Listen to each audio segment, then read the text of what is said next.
আপনাদের সবাইকে হতাশ করে আমি আরজি কর আন্দোলন সম্পর্কেও প্রায় কোনো কথা বলবো না। আমি শুধুমাত্র বাঙালি জাতির একটা স্বাভাবিক প্রবণতা সম্পর্কে কয়েকটা কথা বলবো, যেখানে হয়তো একটা আধটাই বিতর্কের অনুষঙ্গ আসবে।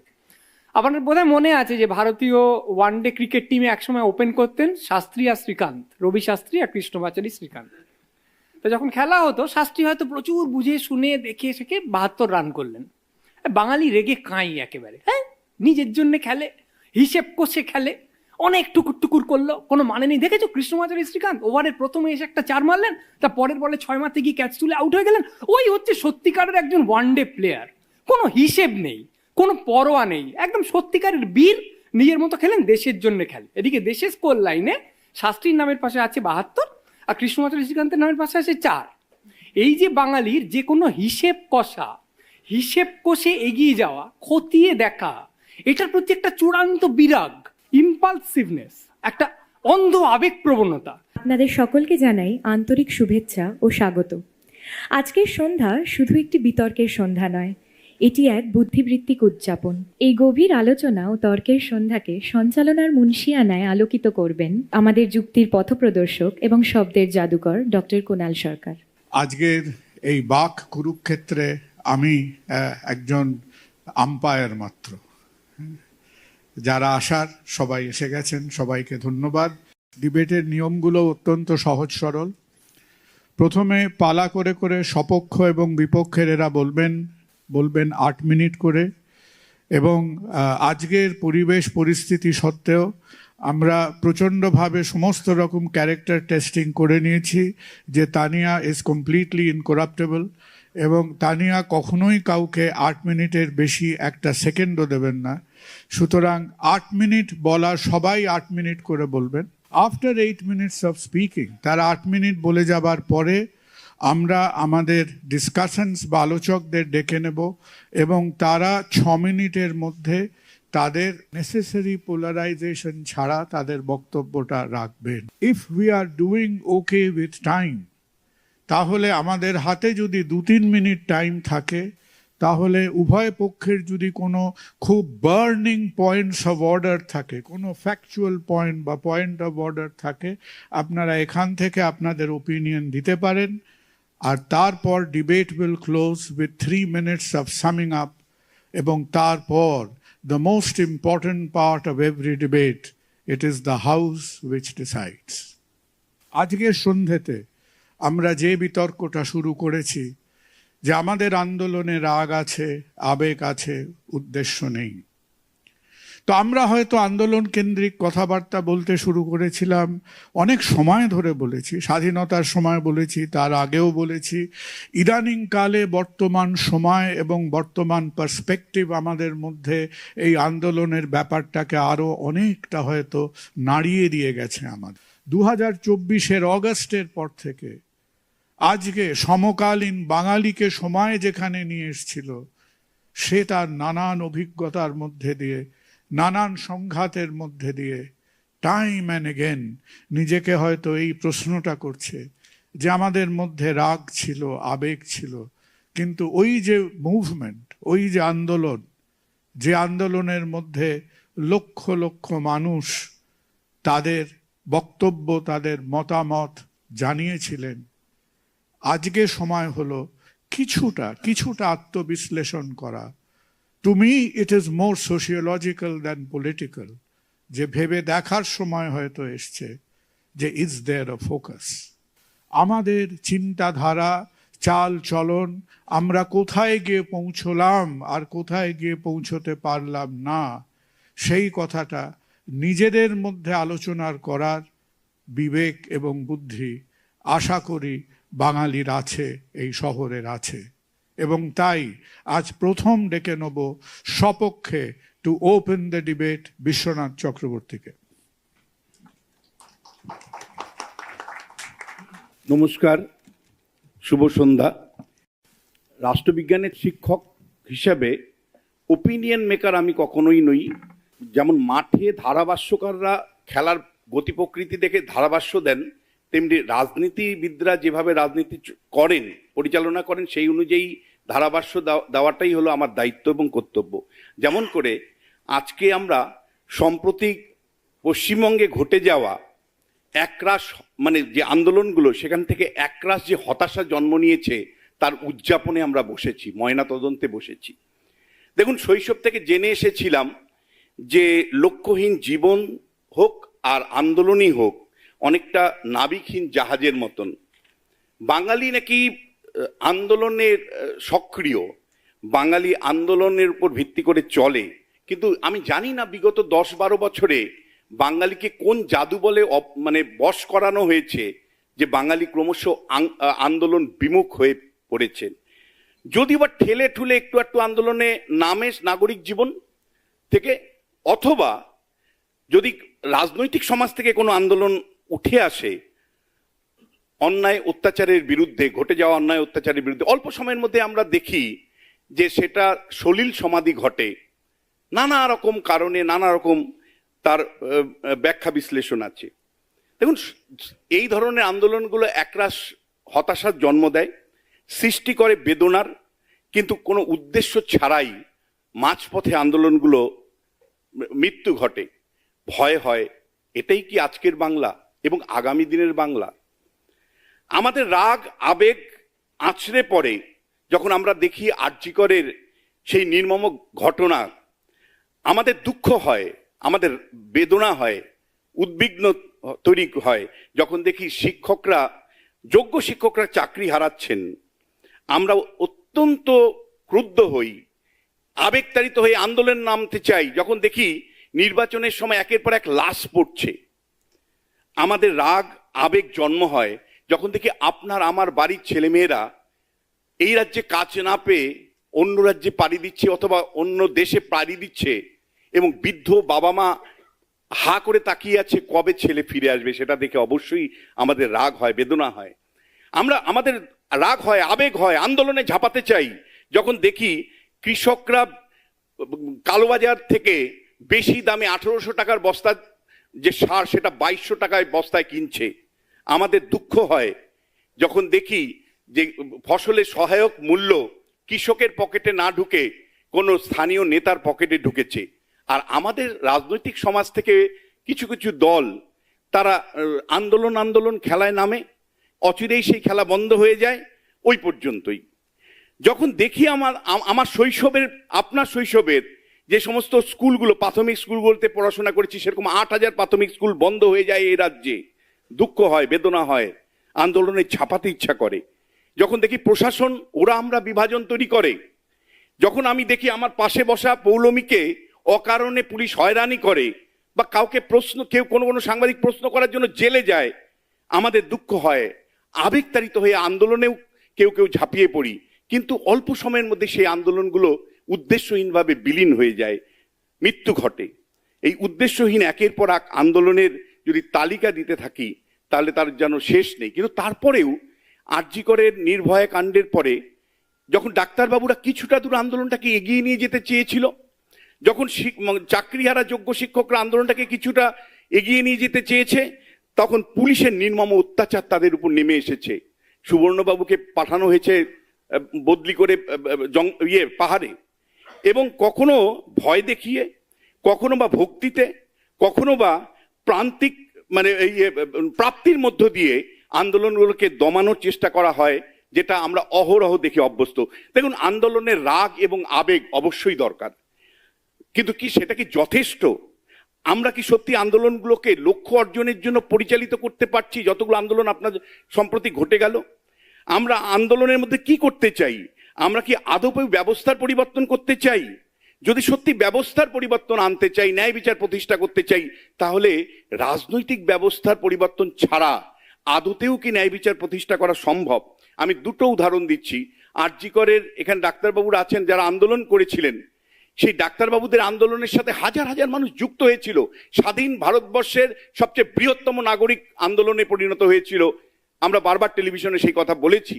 কিন্তু দিনের শেষে ডাক্তারবাবুরা কিন্তু তাদের পেশাগত গণ্ডির বাইরে গিয়ে আন্দোলনটাকে সমাজের সর্বসাধারণের স্বার্থে পরিচালিত করতে পারেনি। যখন মানুষ আঁকড়ে ধরতে চাইছিলেন ডাক্তারবাবুদের, এদের মাধ্যমেই পরিবর্তন সম্ভব, এদের মাধ্যমেই একটা সুষ্ঠু সমাজ গড়ে তোলা সম্ভব, তখন ডাক্তারবাবুরা কিন্তু নিজের সেলের মধ্যে ঢুকে গেলেন।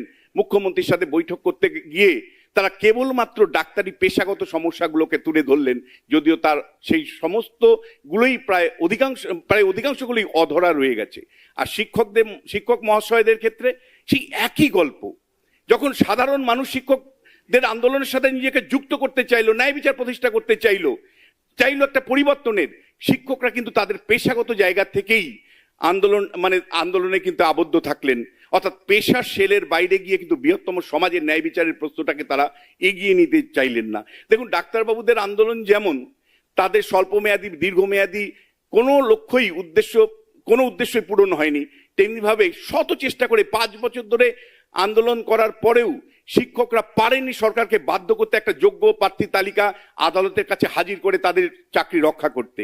ফলে এইরকম বেশ কয়েক ডজন আন্দোলনের কথা আমি বলতে পারি, যেগুলো উদ্দেশ্য ছাড়াই মাঝপথে কিন্তু সমাপ্তি ঘটেছে।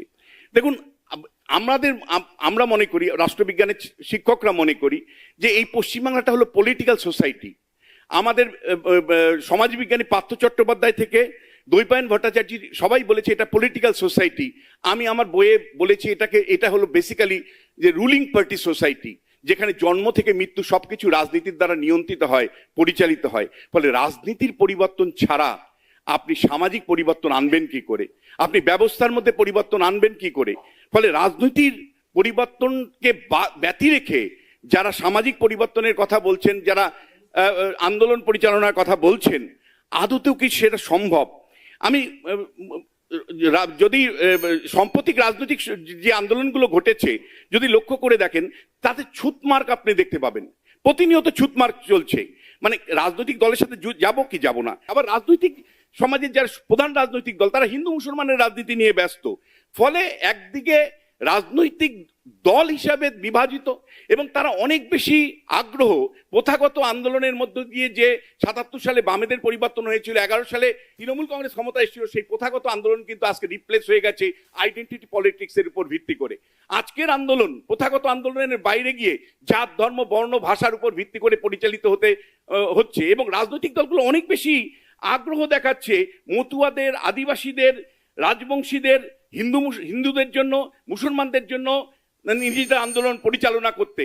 ফলে দিনের শেষে যদি আপনি লক্ষ্য করেন, যে আন্দোলনগুলোর কথা আমরা সাধারণত নাগরিক সমাজ থেকে বলি, সেই আন্দোলনগুলো জাত, ধর্ম, বর্ণের দ্বারা নিমজ্জিত হয়ে আছে। ফলে পরিবর্তনের উদ্দেশ্য ছাড়াই কিন্তু এই আন্দোলনগুলো পরিচালিত হওয়ার ফলে প্রায় অধিকাংশ ক্ষেত্রে কিন্তু সলিল সমাধি ঘটছে। ধন্যবাদ। বিশ্বনাথ, অনেক অনেক ধন্যবাদ। বিশ্বনাথ তার বক্তব্যের মধ্যে যে আমাদের কতগুলো প্রিন্সিপাল পয়েন্টস আমাদের সামনে আনলেন, ডাক্তারদের নিয়ে যে আন্দোলনটা হলেন, সেখানে ডাক্তারদের পেশার সঙ্গে আন্দোলনের যে একটা এক্সিস্টেনশনাল কনফ্লিক্ট দেখা গিয়েছিল, সেটা সত্যি, সেটা বাস্তব, সেই কথাটা বললেন।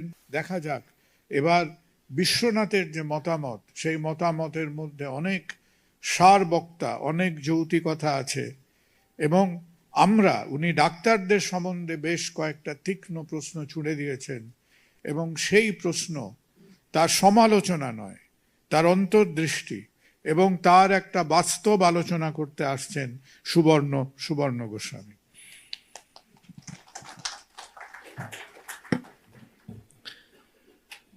দেখুন, আমাদের আন্দোলনে সত্যিই তো রাগ আছে, আবেগ আছে এবং উদ্দেশ্যও আছে। উদ্দেশ্য যদি না থাকতো তাহলে তো আজ থেকে 9 মাস আগে সারা রাজ্য নির্যাতিতার ফাঁসি চাই বলেই স্লোগান তুলতো, তা তো তোলেনি। আরজি করে ঘটনা যখন ঘটল, একমাত্র সিভিক ভলান্টিয়ার যার এনকাউন্টারের দাবি করেছিলেন কেউ একজন আমাদের রাজ্যে, র্যালি করেনি একটা, আর দ্বিতীয় কোনো কণ্ঠ সেটা বলেনি।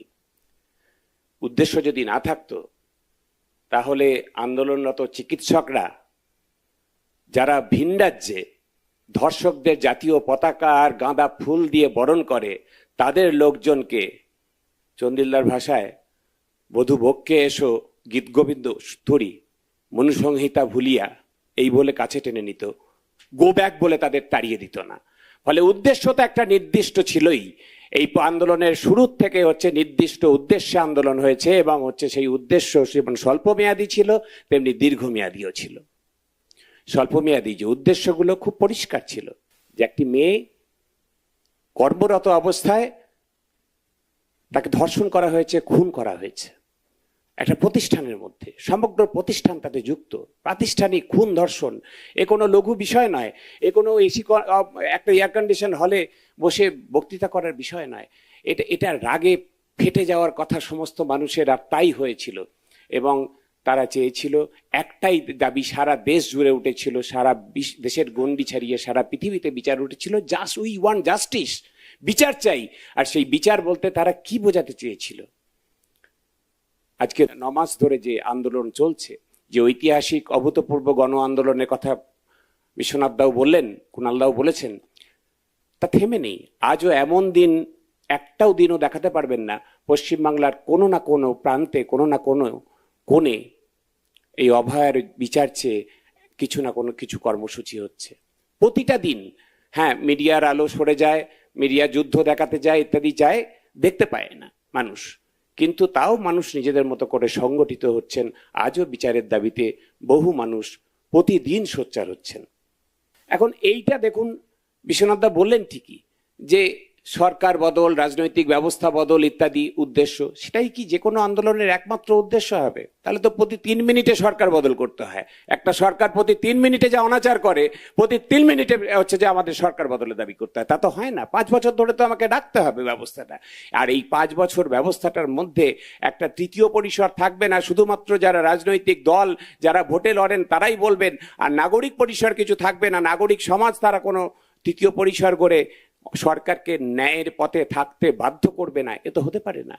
এবং এই আন্দোলন সেই রাস্তাই দেখিয়েছে। এই যে তৃতীয় স্বর, তৃতীয় পরিসর, যারা নাগরিকরা, তারা দলীয় ঝান্ডা ছাড়া তারা যে হচ্ছে সরকারের অন্যায়কে অন্যায় বলতে পারে, চোখে চোখ রেখে কথা বলতে পারে, তারা বিরোধিতা করতে পারে, বিরোধ জানাতে পারে, এইটা হচ্ছে তারা পরিষ্কার করে দিয়েছে। এমনিতেই আমাদের রাজ্যে জানেন দীর্ঘদিন ধরেই সেই দেরিদার ডিফারেন্সের তত্ত্ব মনে পড়ে যায়, যে শব্দগুলোর মানে বদলে দেওয়া হয়েছে। উন্নয়ন মানে এখন হচ্ছে দেদার চুরি। তেমনি ঠিক আরজি করের এই ঘটনার পরে যখন সমাজ বিরোধীরা রাত বিরেতে মহিলা চিকিৎসক এবং স্বাস্থ্যকর্মীদেরকে গিয়ে হুমকি দেয় আরজি কর করে দেব বলে, বুঝতে হয় যে আরজি কর করে দেব মানে এই কথাটার অর্থ বদলে গেছে। আরজি কর করে দেব মানে শুধুমাত্র খুন করে দেব বা ধর্ষণ করে দেব নয়। আরজি কর করে দেব মানে হচ্ছে খুন করে, ধর্ষণ করে, পুলিশের সাহায্য নিয়ে এমন ভাবে তথ্য প্রমাণ লোপাট করে দেব যাতে সিআইডি সিবিআই তো দূর কথা, স্কটল্যান্ড ইয়ার্ডে তাদের বাপচোদ্দ পুরুষের ক্ষমতা হবে না আসল অপরাধীদের খুঁজে বের করা। এই যে নতুন লব্জ সমাজ বিরোধীদের উপহার দিল আমার প্রশাসন, আমার রাজ্যের প্রশাসন, তার বিরুদ্ধে গর্জে ওঠাই ছিল এই আন্দোলনের উদ্দেশ্য। এই আন্দোলনের আরো অনেকগুলো উদ্দেশ্য ছিল। বিচার করতে গিয়ে, ঘটনাটার যে তদন্ত করতে গিয়ে একটা প্রশাসন, সমগ্র প্রশাসন নেমে পড়ল অপরাধীদেরকে আড়াল করবার জন্য, তদন্তটাকে ধামাচাপা দেবার জন্য, তথ্য প্রমাণ লোপাট করবার জন্য। একদম টপ টু বটম সমগ্র প্রশাসনটা নেমে পড়ল, তারা সরাসরি পক্ষ নিল অপরাধীদের। আপনারা জানেন ঘটনা, নতুন করে এই 8 মিনিটে বলার কিছু নেই। তাহলেও জানেন, প্রথমে আত্মহত্যা বলে চালানোর চেষ্টা, তারপর 3 ঘন্টা তাকে মা বাবাকে বসিয়ে রাখা, মরা মেয়েটার মুখ পর্যন্ত দেখতে না দেওয়া, আর ওই সময় হেলথ সিন্ডিকেট, শাসক ঘনিষ্ঠ যারা হেলথ সিন্ডিকেটের মাফিয়া, তারা এসে তথ্য প্রমাণ লোপাট করলো। আপনারা দেখেছেন সেসব ভাইরাল ভিডিওতে। এবং পুলিশ পরবর্তীকালে সাংবাদিক বৈঠক করে বলছে যে ওরা হচ্ছে আমাদের ফিঙ্গারপ্রিন্ট এক্সপার্ট, এই বলে শাক দিয়ে মাছ ঢাকার চেষ্টা করছে। একজন পুলিশ আধিকারিক, আইপিএস অফিসার, মেয়েটির মাকে গিয়ে টাকা গুঁজে দিতে যাচ্ছে হাতে। 14ই আগস্ট রাত্রে এই রাত জাগার কথা হলো, রাত দখলের কথা, 2 কোটি মানুষ রাত জাগছেন, মহিলারা সহ। তার ফাঁকে 1 ঘন্টা পুলিশকে নিষ্ক্রিয় করে রেখে জোনা 40 সশস্ত্র দুষ্কৃতী ঢুকিয়ে দিয়ে ওই সেমিনার রুমে চল বলে তারা ভাঙতে যাওয়ার চেষ্টা করলো। আজ পর্যন্ত তার রিপোর্ট বাইরে এলো না যে কারা পাঠিয়েছিল তাদেরকে, কারা ছিল তাদের, কি তাদের রাজনৈতিক পরিচয় ছিল, কি তাদের স্বার্থ ছিল, আজও পর্যন্ত বেরোয়নি। দাবি সেটাই, উদ্দেশ্য সেটাই, যে হচ্ছে যে বের করা। এবং হচ্ছে যে শুধু তাই নয়, যদি উদ্দেশ্যই না থাকতো তাহলে কুণাল সরকার আর সুবর্ণ গোস্বামীকে লালবাজারে ডেকে পাঠালে এই দুজনই গুটি গুটি পায়ে হেঁটে যেত। তা হয়নি। তারা তার সঙ্গে সঙ্গে হাজার হাজার চিকিৎসক এবং সাধারণ মানুষ হেঁটে গেছেন, যার জন্য কলকাতা পুলিশ বাধ্য হয়েছে তাদের সমন খারিজ করে দিতে। তা হয়নি বলেই 9 জনকে এই পুজোর প্যান্ডেলের বাইরে, ত্রিধারা সম্মেলনীর বাইরে রাস্তায় শুধুমাত্র উই ওয়ান্ট জাস্টিস বলে হচ্ছে যে যার গ্রেপ্তার করেছিল পুলিশ, পরের দিন 90,000 মানুষ দ্রোহের নামে কার্নিভ্যাল করেছে ধর্মতলায় দাঁড়িয়ে। আর উত্তরবঙ্গে একজন মন্ত্রী 4টে মোমবাতি নিয়ে যারা সাধারণ মানুষ প্রতিবাদ জানাচ্ছিলেন, জল ঢেলে সেই মোমবাতিগুলো নিভিয়ে দিয়েছিল। হচ্ছে প্রতিবাদে দক্ষিণবঙ্গে সারা কলকাতা জুড়ে 40 কিলোমিটার ধরে 40,000 মানুষ সারা রাত ধরে মশাল মিছিল করেছেন। অর্থাৎ এই আন্দোলনের উদ্দেশ্য খুব পরিষ্কার ছিল যে গত 13 বছর 14 বছর ধরে যে অনাচার তারা দেখছেন, প্রতিদিন যে অনাচার দেখছেন, এবং সেই অনাচার দেখার পরেও তারা যাতে মুখ না খুলেন তার জন্য যে ভয়ের রাজনীতি, যে হুমকি সংস্কৃতি, প্রতিটা মানুষ তার বাসস্থানে, কর্মস্থলে, হাটে বাজারে, রাস্তাঘাটে, চায়ের দোকানে প্রতিদিন যা ফেস করছেন, শুধুমাত্র মেডিকেল কলেজের 4 দেওয়ালের চৌহদ্দির মধ্যে নয়, পশ্চিমবাংলার প্রতিটা ক্যাম্পাসে, স্কুল কলেজ প্রাইভেট হোক সরকারি হোক সমস্ত জায়গায় সেই যে থ্রেট কালচার, সেই থ্রেট কালচারের মুখোমুখি হচ্ছে নিজেদের অভিজ্ঞতায় যখন দেখছেন, তখন রাস্তায় যখন নামছেন তিনি তার নিজের সঙ্গে ঘটে চলা যে অনাচার, নিজের যে থ্রেট কালচারের মুখোমুখি হচ্ছেন তারও প্রতিবাদ করছেন, বলছেন আর মানবো না। যারা অভয়াকে নিজের ঘরের মেয়ে মনে করে, নিজের মেয়ে মনে করে, তারা বিচার চেয়ে পথে নেমেছেন এবং উদ্দেশ্য ছিল সেটাই যে সরকারকে ন্যায়ের পথে আসতে বাধ্য করার। তা যদি না হয় তাহলে এমন একটা ব্যবস্থা করা যাতে হচ্ছে আগামী প্রজন্ম একটা ভয়হীন রাজ্যে বাস করতে পারে, যেখানে গণতন্ত্র ফিরে আসবে, ন্যায় বিচারের পরিবেশ ফিরে আসবে। এটাই ছিল বৃহত্তর উদ্দেশ্য। তাই বলতে পারবো না যে শুধু রাগ ছিল, রাগ আছে, আবেগ আছে, আর উদ্দেশ্য নেই। খুব সঠিকভাবে নির্দিষ্ট উদ্দেশ্যেই এই আন্দোলন পরিচালিত হয়েছে, এইটুকু বলা।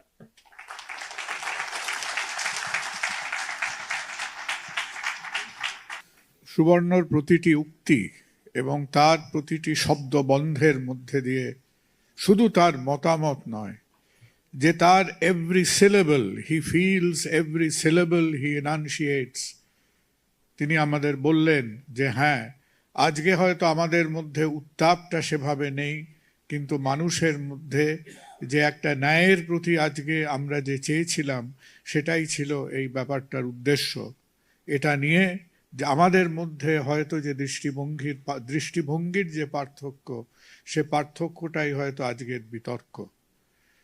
এখন আমরা যার কথা শুনব, যিনি আজকে অনেক কমেন্টেটরসের মতো, অনেক বিশ্লেষকের মতো এই যে আমাদের মধ্যে এই যে তোলপাড়ের যে সময়টা, এই তোলপাড়ের সময়টাকে একেবারে পুঙ্খানুপুঙ্খভাবে তার নানান ইন্টারনাল কন্ট্রাডিকশন এবং তার নানান কমপ্লেক্সিটির মধ্যে দিয়ে তিনি সমাজকে, সোসাইটিকে ইনফর্ম করার চেষ্টা করছেন যে কি হচ্ছে। এবং লেট আস হিয়ার যে what a social alert commentator like Poulomi Nag has got to say. Poulomi, floor is yours.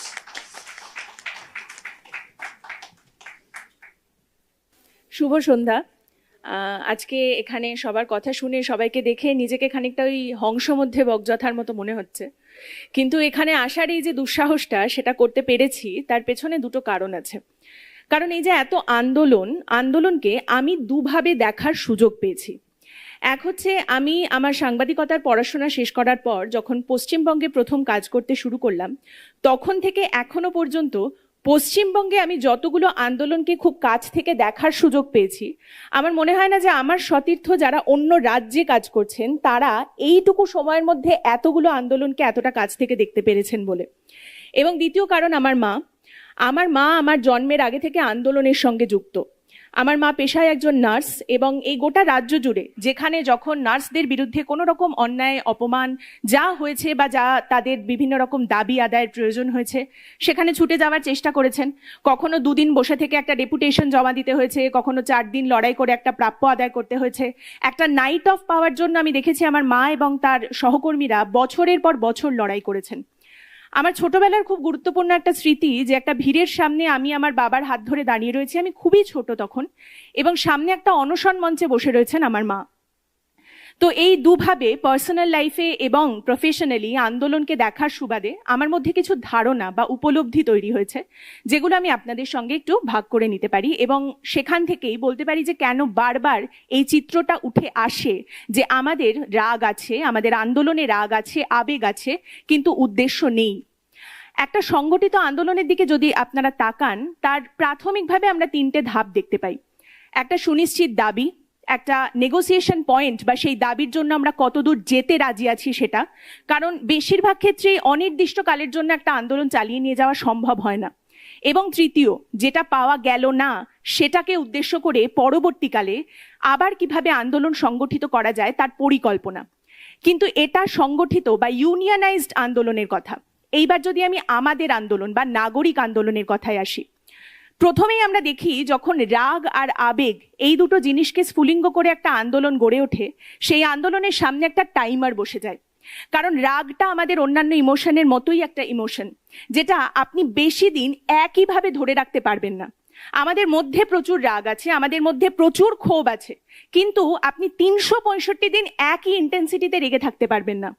এবং আপনার যে আবেগ, যেটা আপনাকে রাস্তায় এনে দাঁড় করিয়েছে, আন্দোলনে দাঁড় করিয়েছে, তার সঙ্গে আপনার বাস্তব যে আপনাকেও একদিন কাজে ফিরতে হবে, আপনাকেও টাকাটা রোজগার করে আনতে হবে, এই বাস্তবের সঙ্গে সেই আবেগ ক্ল্যাশ লাগতে বাধ্য। তাই এই দুটো জিনিসের উপর ভিত্তি করে শুধুমাত্র একটা আন্দোলনকে গড়ে তোলা নয়, সেটাকে দাবানলের মতো ছড়িয়ে দেওয়া, এগিয়ে নিয়ে যাওয়া, এটা খুব কঠিন একটা কাজ। কিন্তু তারপরেও আমরা দেখি যে সেই স্ফুলিঙ্গ একটা দাবানল বা একটা আগ্নেয়গিরির আকার নিচ্ছে। ঠিক সেই সময় দুটো জিনিস হয়, দুটো এলিমেন্ট আন্দোলনের দিকে এগিয়ে আসে। একদিকে থাকেন তারা যাদের কাছে এই আন্দোলনকে গড়ে তোলার থেকেও বা উদ্দেশ্যটাকে এগিয়ে নিয়ে যাওয়ার থেকেও নিজেদের ভেস্টেড ইন্টারেস্টটা অনেক বেশি গুরুত্বপূর্ণ।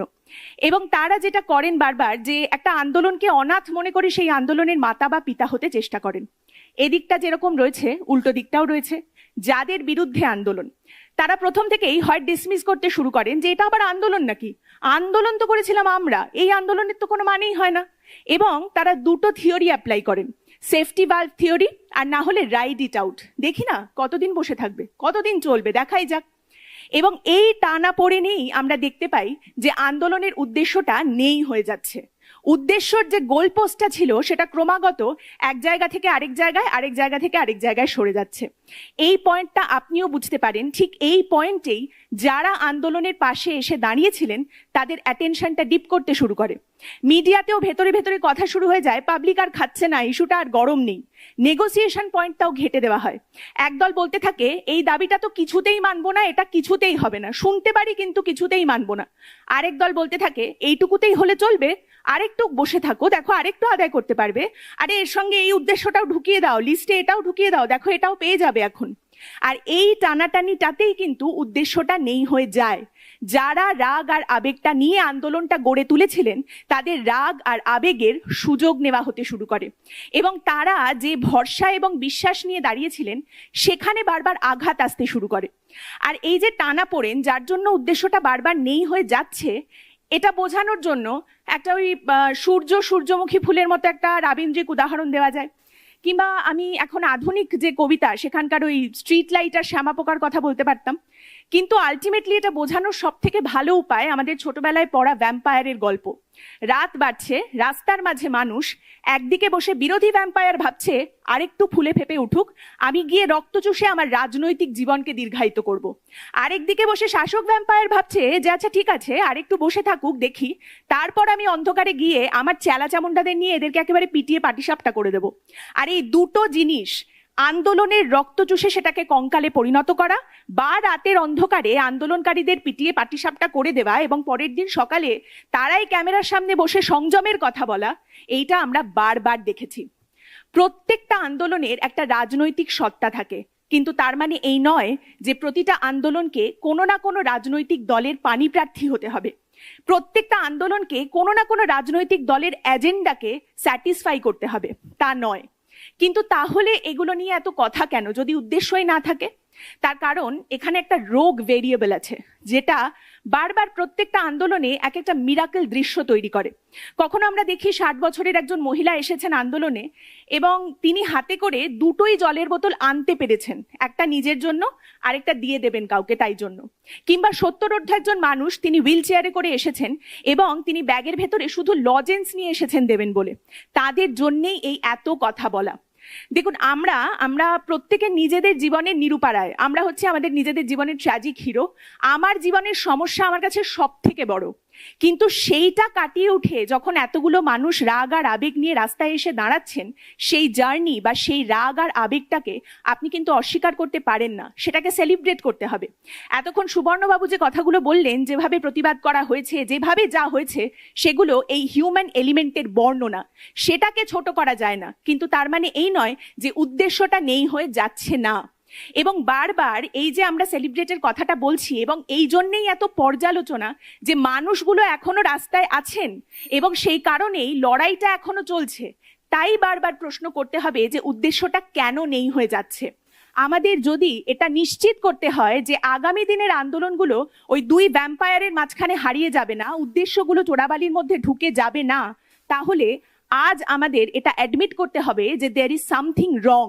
আমাদের আন্দোলনে রাগ আছে, আবেগ আছে, উদ্দেশ্য নেই। এটা অ্যাডমিট করার মতো ক্ষমতা আমাদের আছে কিনা, সেই প্রশ্নটাই সবার কাছে রেখে আমি আমার বক্তব্য শেষ করছি।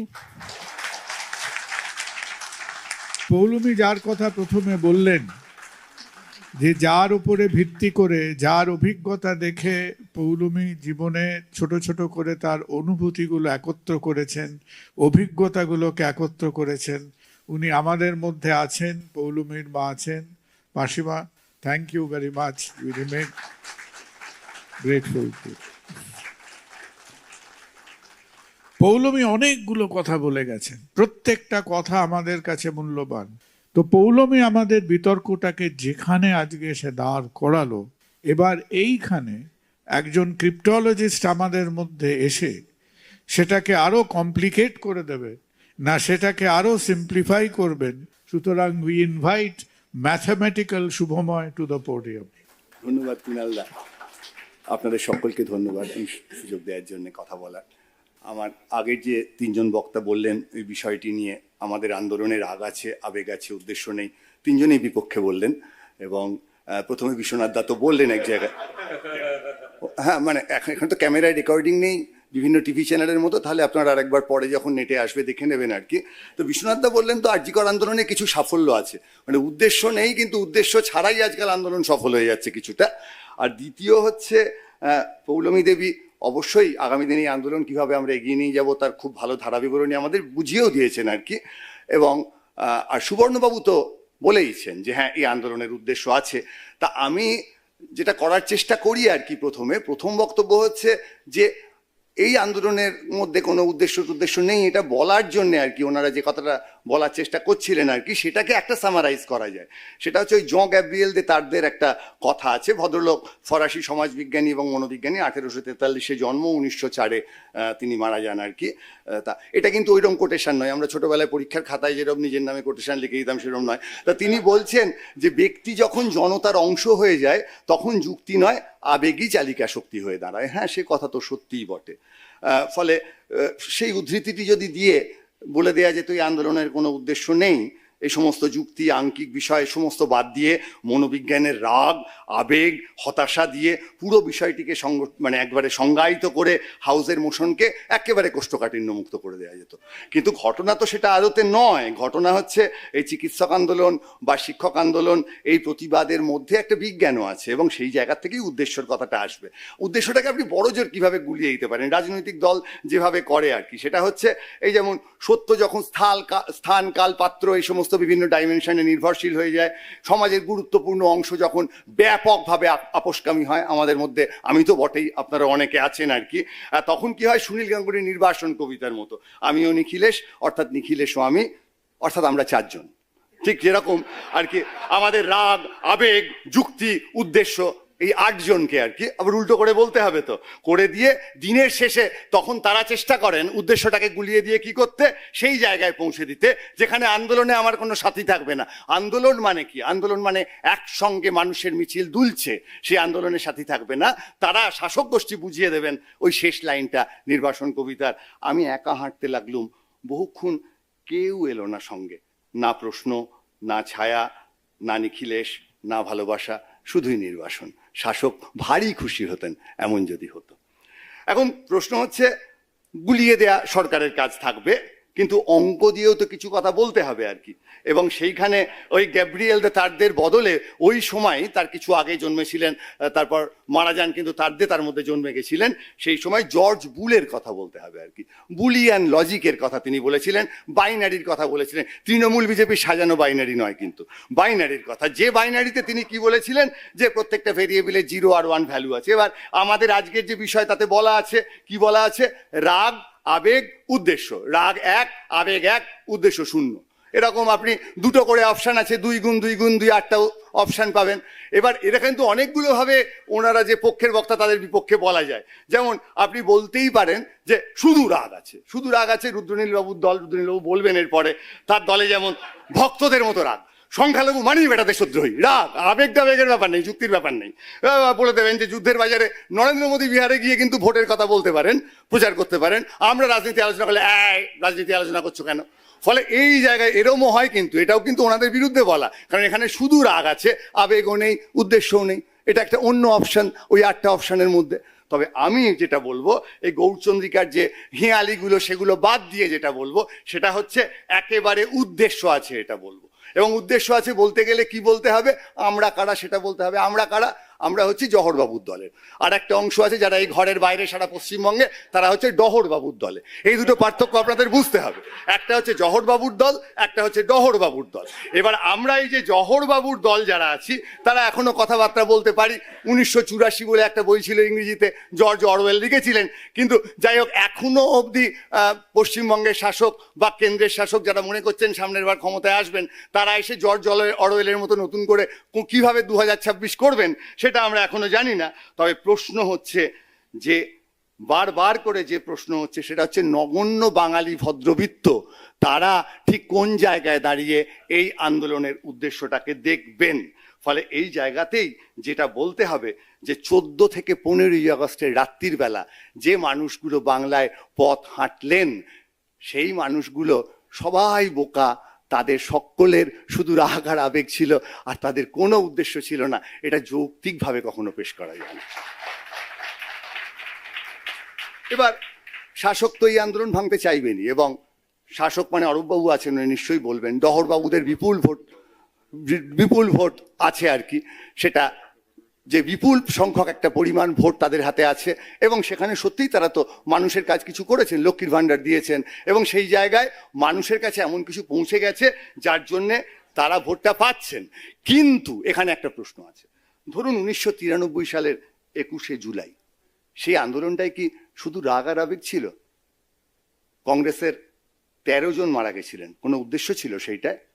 কংগ্রেস নামের একটা দলকে ভালোবেসে সেই বামফ্রন্ট শাসকের বিরুদ্ধে কি কেউ পথে নামেনি? শুধু রাগ আর আবেগ নিয়ে গেছিল। যে পুলিশ সেই সময় উদ্দেশ্যহীনতা দেখে গুলি চালিয়েছিল, তারাই তৃণমূলের হয়ে ভোটে জেতার সময় ওই উদ্দেশ্যটা খুঁজে পেলেন। সময়ের সঙ্গে তার মানে বদলালো কোনো একটা সময়ের উদ্দেশ্যহীনতা, তারা উদ্দেশ্য বলে বুঝতে পারলেন, সেই তৃণমূলের পক্ষে গেলেন। অরূপবাবু নিশ্চয়ই বলবেন। আন্দোলনের অনেকগুলো ধারা আছে। ফরাসি বিপ্লব, নভেম্বর বিপ্লব, তার কথা কতটা আমরা বলতে পারবো, সময় বেশি নেই। কিন্তু সেই সঙ্গে সিঙ্গুর নন্দীগ্রামের কথা বলতে হবে। কেন? কারণ ফরাসি বিপ্লব বা নভেম্বর বিপ্লবের চেয়ে অনেক কম সময়ে সিঙ্গুর নন্দীগ্রামের আন্দোলন ইতিহাস বয়ে এসেছে। পৃথিবীর ইতিহাসে আপনারা কখনো দেখবেন না এত তাড়াতাড়ি ইতিহাস বয়ে একটা আন্দোলন কম সময়ের মধ্যে চলে এসেছে।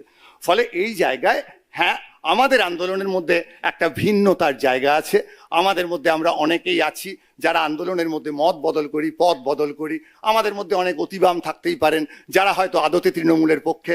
আজকের কোনো একটা বিজেপির চেয়ারে আরেকজন অতিবাম বসে পড়তে পারেন। এই ধরনের ঘটনা রাজনীতিতে হয়, এটা আমাদের ভদ্রবৃত্তের গণ্ডগোল।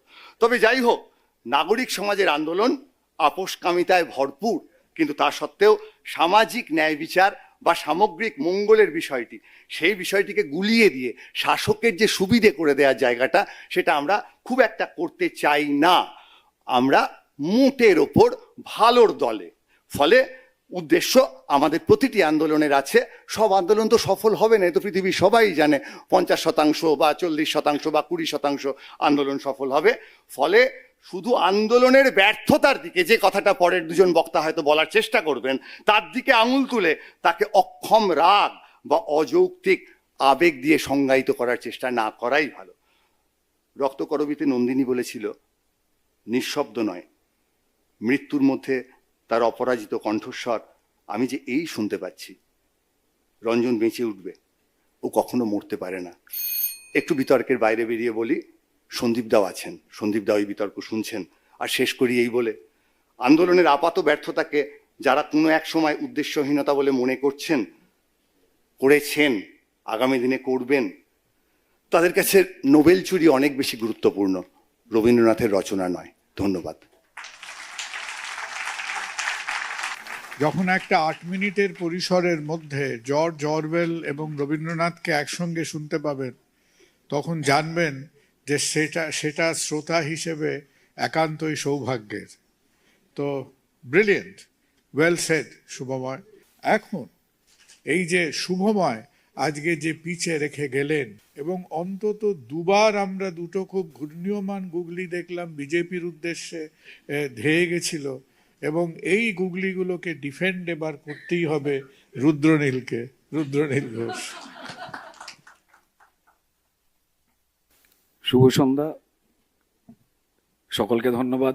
যারা যারা এখানে আমরা দুপক্ষ নিতে হয়েছে, এটা অনুরোধের আসরই বলা যায়, যে এমনটা নয় যে আমি প্রবল ঝগড়া করেছি, যে না পক্ষে আমায় বলতে দিতে হবে, বিপক্ষে ওকে বলতে দিতে হবে, এমনটা হয়নি। কারণ কথাটা কেন বললাম, এখানে লেখা রয়েছে আমাদের আন্দোলনের রাগ আছে, আবেগ আছে, উদ্দেশ্য নেই।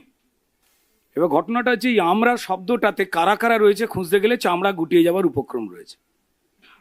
এটা ভুলে গেলে চলবে না। কারণ আমরা কারা, তো এখানে বিভিন্ন ধরনের আমরা দেখতে পাচ্ছি, যারা এখানে রয়েছেন, যারা সামনে রয়েছেন, প্রত্যেকেই দায়িত্বশীল। আমরা যারা প্রকাশ্যে রাজনৈতিক যে কোনো দলের যারাই রয়েছেন, তাদের ক্ষেত্রে কিন্তু কখনোই তারা বলতে পারেন না যে আমাদের আন্দোলনে রাগ আছে, আবেগ আছে, উদ্দেশ্য নেই। কোনো রাজনৈতিক দলই বলতে পারেন না। এটাকে নিয়ে বলাটা অনেকের সোজা হয়ে যায় তখনই যখন সক্রিয়ভাবে যে কোনো রাজনৈতিক দলের ঝান্ডা নিয়ে তিনি বা তারা হাঁটেন না, তখন তাদের পক্ষে এই কথাগুলো বলাটা অনেকটা সহজ হয়। আর কোনো দলের মধ্যে কোনো কর্মী বললে তাকে দল থেকে বের করে দেওয়া হতে পারে, এইটুকুই হয়, যে উদ্দেশ্য নেই। শুভময়দা খুব মিষ্টি করে বলছিলেন, তো আমার শুভময়দাকে জাস্ট এটাই বলা, আমি পক্ষে বিপক্ষের মাঝখানে বলছি যে আমি এই কথাটাকে জাস্টিফাই করবো যে উদ্দেশ্য নেই। তবে তার আগে শুভময়দা যা বললেন তাকে বলি যে তোমরা যারা ঝান্ডা ছাড়া তোমরা আছো ভালো, তোমরা যারা ঝান্ডা ছাড়া তোমরা আছো ভালো, তোমার পক্ষে বলা সহজ কোনটা সাদা কালো। আসুক এমন দিন একদিন, প্রকাশ্যে নাও পক্ষ, দেখবে গলা শুকিয়ে যাবে, চিনচিনাবে বক্ষ। আগে তো যেটা হয় আর কি, মেঘের আড়াল থেকে তীরটির মারা অনেক সোজা হয়, কারণ সামনে এসে মারলে যে কোনো পরিবেশেই হোক না কেন বাড়ি না ফেরার সম্ভাবনা আছে, তারপরের দিন আপনাকে ড্রেনের কোথাও বা পচা খালে পাওয়াও যেতে পারে। তো এই ক্ষেত্রে যারা আমরা বিপজ্জনক জায়গায় রয়েছি, তারা কিন্তু অনেক আমাদের ভালো লাগে আর কি, যখন যারা গম্ভীর আলোচনা করেন, গুরুত্বপূর্ণ আলোচনা করেন, কিন্তু এই রাজনৈতিক প্রকোষ্ঠের বাইরে থেকে বা আড়ালে রেখে। যখন নিশ্চয়ই ভোট দেন কেউ, তিনি তো নিশ্চয়ই অন্য কোনো অরাজনৈতিক দলকে দেন না, একটা রাজনৈতিক দলকে দেন, এবং তিনি এমনটা নয় যে সেই দিন একমাত্র পলিটিক্যাল হলেন, তার আগে থেকেই তার কাছে কিন্তু নিরপেক্ষ রাজনৈতিক একটা স্পেস তৈরি হয় যে আমি কাকে ভালোটা বাঁচবো, এটা তার ইচ্ছা। যারা কোনো রাজনৈতিক দলের কর্মী হন, তাদের অনেক ক্ষেত্রে নিজের পছন্দ না হলেও দলীয়ভাবে যে বিষয়টাকে সাপোর্ট করতে বলা হচ্ছে, সেই ক্ষেত্রে একটা সমস্যা তৈরি হয়। কিন্তু যারা নিরপেক্ষ রাজনৈতিক সচেতন মানুষ, যারা প্রকাশ্যে তার রাজনৈতিক মতামতের পক্ষে কথা বলেন না, বা বলতে ভয় পান, বা বলতে চান না, যাই হোক না কেন, তাদের ক্ষেত্রে উদ্দেশ্য আছে না নেই নিয়ে অনেকগুলো জিনিস বলা বোধহয় একটুখানি সোজা হয়ে যায়।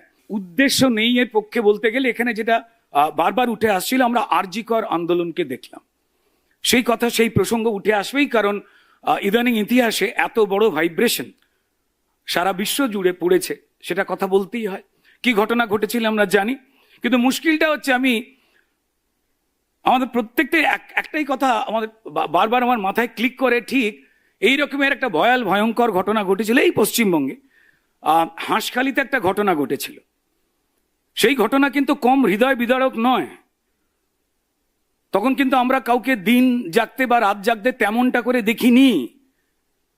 তো তাহলে কি সেই ঘটনার পক্ষে সবাই ছিলেন? যে নৃশংস ঘটনা, যেখানে কোনো অংশে কম ছিল না সেই যন্ত্রণা, তীব্রতা, কোন রাজনৈতিক দল কে কি, বাদ দিন কে কি করেছে, সেখানে কিন্তু কোনো জায়গা ছিল না।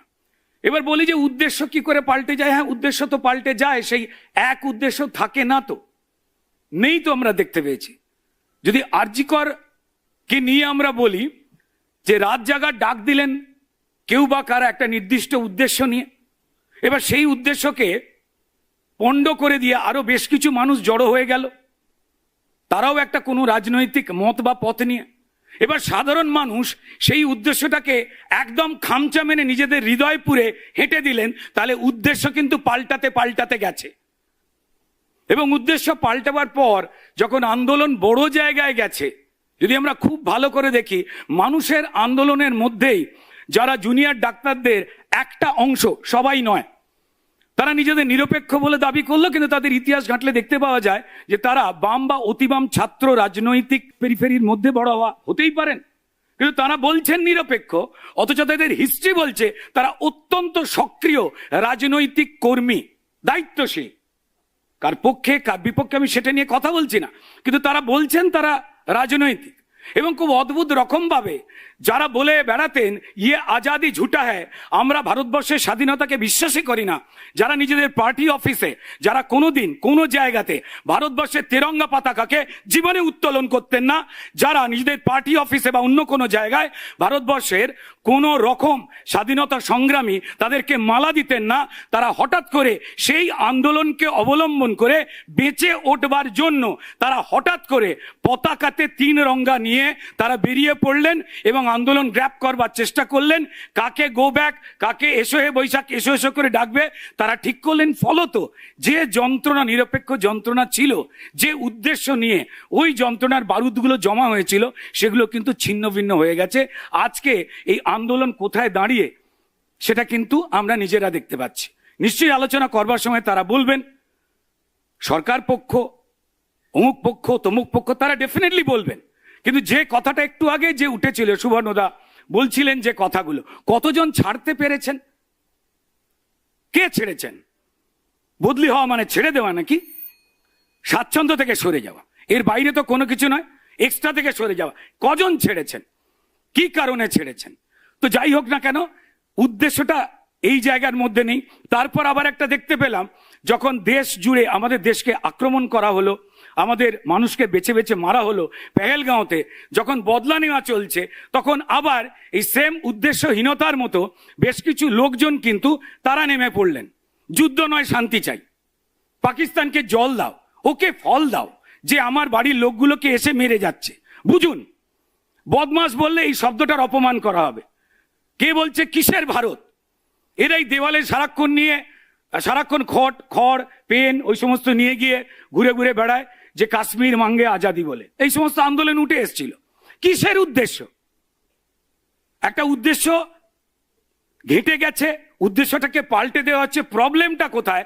আরজি কর আন্দোলনের সময় যারা মন্ত্রী ছিলেন, এই দায়িত্বশীল পুলিশ এবং স্বাস্থ্য দপ্তরের আসল যিনি কাণ্ডারি, তাকে কেউ, তার পদত্যাগ কেউ চায়নি। বারবার তার সেক্রেটারিদের পদত্যাগ চাওয়া হয়েছে, যিনি ওই মহিলার কথায় চলেন, কারণ ইন্ডিচকের পিন্ডি চটকে যাবে দিল্লিতে গিয়ে। উদ্দেশ্য দুরকম রয়েছে। অরাজনৈতিক আন্দোলনের একটা থাকে, আর যদি সেখানে রাজনীতির প্রবেশ ঘটে, তখন হাতির দাঁতের মতো আমরা কেউ বাইরেরটা দেখতে পাই, ভেতরেরটা দেখতে পাই না। যখন ভেতরের দাঁতের আসল মর্মার্থ আমরা লুকিয়ে ফেলি বা ভুলে যাই, তখন বাইরের দাঁতটা দেখেই হয়তো আমরা সিদ্ধান্ত নিই যে সফল হলো না ব্যর্থ। স্বাধীনতা আন্দোলন, শেষ করছি এই কথাটা বলেই, যদি জিজ্ঞেস করেন যে কেউ এতগুলো বছর ধরে এত মানুষ যারা স্বাধীনতা আন্দোলন করলেন, প্রাণ দিলেন, শেষে একটা তো দেশ পেলাম। যদি যখন আমি এই পক্ষের কথা বলছি, আমার যদি কেউ জিজ্ঞাসা করেন, তো আমি বলতে বাধ্য হব যে আন্দোলন সফলতা পায়নি। কারণ এই ছিন্ন বিচ্ছিন্ন টুকরো শীর্ণ ভারতবর্ষ আমরা তো চাইনি। আমরা তো চাইনি যে পাকিস্তান দেশটা বেরিয়ে যাক, কিন্তু তারা তো বেরিয়ে গেছে। আবার উপক্ষে যারা বসে রয়েছেন তারা বলবেন যে মামা তো নেই, এক চোখ থাকলেও কানা মামা ভালো। নমস্কার। রুদ্রনীল তার খুব ঝোড়ো বক্তব্যের মধ্যে দিয়ে হয়তো তার লাস্ট 1 মিনিটের মধ্যে দিয়ে পরবর্তী ডিবেটের টপিকটা আমাদের স্মরণ করিয়ে দিলেন কি হতে পারে। রুদ্রনীল তার অনেকগুলো তীর আমাদের দিকে ছুঁড়ে দিয়ে গেছেন। Shatarup, we wait for you. নমস্কার। দেখুন, আমার খুবই কঠিন অবস্থার মধ্যে এখন আমি পড়েছি। আমাকে এখন ফার লেফটের হয়ে কথা বলতে হবে। আমার সাথে ফার লেফটের একমাত্র সম্পর্ক হচ্ছে যে আজকের এই প্যানেলে I am sitting to the far left. কিন্তু যাই হোক, এবার আমি কতগুলো কথা বলি, যেহেতু রুদ্রনীলদা আমার আগেই বললো এবং ওর কথার উত্তরেই আমাকে শুরু করতে হবে। ও প্রথমেই বলল যে রাজনৈতিক দল যে করে সে কখনো বলতে পারবে না যে আমাদের আন্দোলনের উদ্দেশ্য নেই। এই কথাটা বলে বাকি 7.25 মিনিট ধরে বুঝিয়ে গেল যে আমাদের আন্দোলনের কোনো উদ্দেশ্য নেই। ও বলল যে এটা বলতে গেলে নাকি দল তাড়িয়ে দেবে। তো আমি অপেক্ষা করে আছি কবে আবার আজকের এখান থেকে বেরিয়ে শুনবো যে ওকে তাড়িয়ে দিয়েছে ওর দল, আমরা আবার পুরনো রুদ্রনীল ঘোষকে আবার ফিরে পাবো। দ্বিতীয় কথা বলে যে শুভময়দাকে বললো যে এসব করতে গেলে বলতে গেলে নিরপেক্ষ হয়ে বেশি কথা বলতে গেলে বলা সহজ, কিন্তু সত্যি নীতির পক্ষে কথা বলতে গেলে কোন দিন দেখবেন রাস্তার ধারে নর্দমার ধারে মরে পড়ে থাকতে হচ্ছে। আমার শুনে মনে হলো অমিত শাহের বিরুদ্ধে তদন্ত করতে গিয়ে জাস্টিস লোয়া যেরকমভাবে মর্নিং ওয়াকে গিয়ে রাস্তার ধারে মরে পড়েছিলেন তার কথা বলছে। বাবা বলছে যারা এই আরজি করের আন্দোলন করেছিল তাদের ইতিহাস ঘাঁটলে দেখা যাবে অনেকে একসময় বাম ছিল। দাদা, তোমার ইতিহাস ঘাঁটলেও তো দেখা যাবে একসময় তুমিও বাম ছিলে। তো তা বলে কি একটা লোকের মানে ইতিহাস দেখে তাকে নাকচ করে দেবো নাকি? আজকে তিনি যে কথাগুলো বলছেন তার মধ্যে যদি কিছু যৌক্তিকতা, কিছু সত্যতা, কিছু ন্যায্যতা থাকে সেটাকে নিয়ে আমরা আলোচনা করব। বললো যে যুদ্ধ নয় শান্তি চাই, কেউ কেন বলেছে? ঠিক কথা। কোনো ভারতীয় কেন বলবে যুদ্ধ নয় শান্তি চাই? ভারতের হয়ে যুদ্ধ নয় শান্তি চাই কথাটা বলার অধিকার আছে একমাত্র ডোনাল্ড ট্রাম্পের। কোনো ভারতীয় বলতে পারবে না, দীপশিতা বলতে পারবে না, খালি ডোনাল্ড ট্রাম্প বলতে পারবে। তবে শেষ কথা, সব কিছু বললো এরা কারা বলেছে, ইয়ে আজাদি ঝুটায়, হ্যান করে, এই বলেছে ইত্যাদি ইত্যাদি, স্বাধীনতা স্বীকার করে না, সব বলে টলে কথাটাকে শেষ করলো এই বলে যে 47 সালে আমরা যে স্বাধীনতা পেলাম, আমরা কি পেলাম? আমি বলবো কিছুই পেলাম না, দ্বিখণ্ডিত স্বাধীনতা ইত্যাদি ইত্যাদি ধান্দাবাজরা রয়ে গেল। আপনারা এই কথাটার মানে কি বুঝলেন আমি জানি না, কিন্তু আমি ওর এই শেষ কথাটা শুনে বুঝলাম রুদ্রনীল ঘোষ মনে করে ইয়ে আজাদি ঝুটা হে। যাই হোক, দেখুন আমার তো আজকে খালি লাইন ধরে ধরে ওদের উত্তর দিয়ে গেলে হবে না, কেননা আমার তো আজকের বক্তব্যের আমার যেরকম রাগ আছে, আমার যেরকম আবেগ আছে, তেমন আমার তো উদ্দেশ্যও আছে, আমাকে সেটা বলতে হবে। এবং দেখুন আমাদের আন্দোলন যেটা মোশনে আছে, আমাদের আন্দোলন কোনটা? নিশ্চয়ই আমাদের মানে আরজি কর আন্দোলনকে দিয়ে, আরজি করাটা মহৎ আন্দোলন। আমি সৌভাগ্যবান যে কাছ থেকে হোক দূর থেকে হোক ওই আন্দোলনের সঙ্গে দু কদম হাঁটার সুযোগ পেয়েছি। হয়তো অনেক মানুষ গোটা জীবনে এত মহান একটা আন্দোলনের সঙ্গে হাঁটার সুযোগ পায় না। কিন্তু তার মানে এইটা নয় যে আরজি কর আমাদের দেখা প্রথম এবং শেষ আন্দোলন। আরজি করের আগেও বহু আন্দোলন হয়েছে, ইতিহাসে পড়েছি, আমরা চোখেও দেখেছি কম বেশি। সতীদাহ প্রথার বিরুদ্ধে যখন আন্দোলন হয়েছিল তার উদ্দেশ্য ছিল, সেই উদ্দেশ্য সফল হয়ে সাধিত হয়েছে। স্বাধীনতার আন্দোলনের উদ্দেশ্য ছিল, সেই উদ্দেশ্য সাধিত হয়েছে। রুদ্রনীল ঘোষ মনে করেন সাধিত হয়নি, কিন্তু আমরা জানি সাধিত হয়েছে। তেভাগার আন্দোলন, সেই আন্দোলনের উদ্দেশ্য সাধিত হয়েছে। খাদ্য আন্দোলনের উদ্দেশ্য সাধিত হয়েছে, সফল হয়েছে। আন্দোলন এমন নয় যে আন্দোলন চিরকাল উদ্দেশ্যবিহীনভাবে চলে। আমি আরজি করের আন্দোলনের প্রসঙ্গে আসার আগে এটা বলছি, বিশ্বনাথ স্যার বা বৌলমীয় যে কথাগুলো বললেন, অনেক ক্ষেত্রেই ওনাদের কথার সাথে আমার বিরাট কোনো তফাৎ নেই। নিশ্চয়ই আমার আগেও যখন শুভময়দা বা সুবর্ণদা বলেছেন তখনও আপনাদের এটা মনে হয়েছে যে যে ইমোশনের জায়গা থেকে এনারা কথাগুলো বলছেন এবং যে ইমোশনের জায়গা থেকে বিশ্বনাথ চক্রবর্তী বা পৌলমী নাগ কথাগুলো বলেছেন, হয়তো ওদের কিছু জায়গায় মতের অমিল থাকলেও বহু জায়গায় একটা আবেগের মিলও আছে। উভয় পক্ষই কিন্তু আমরা কিন্তু সবাই চাই যে একটা আন্দোলনের মধ্যে একটা উদ্দেশ্য থাক, লক্ষ্য থাক, এবং সেটা কোথাও থাকছে কি না থাকছে, কোথাও খামতি হচ্ছে কি না, সেই নিয়ে তর্ক চলতে পারে। আমি সেই জায়গা থেকে এটা বলছি যে দেখুন, প্রথমেই আমাদেরকে এটা মানতে হবে, স্বীকার করতে হবে, এবং আমি মনে করি বিশ্বনাথ স্যারও বোধহয় খুব সম্ভবত এটা কিছুটা বলেছেন, আমার সাথে নিশ্চয়ই একমত হবেন, যে আবেগ জিনিসটা খুব ফেলনা নয়, খুব ফেলে দেওয়ার মতো নয়। আবেগ কোনো আন্দোলনের দুর্বলতা নয়, ইনফ্যাক্ট আবেগ থাকাটা একটা আন্দোলনের পূর্ব শর্ত।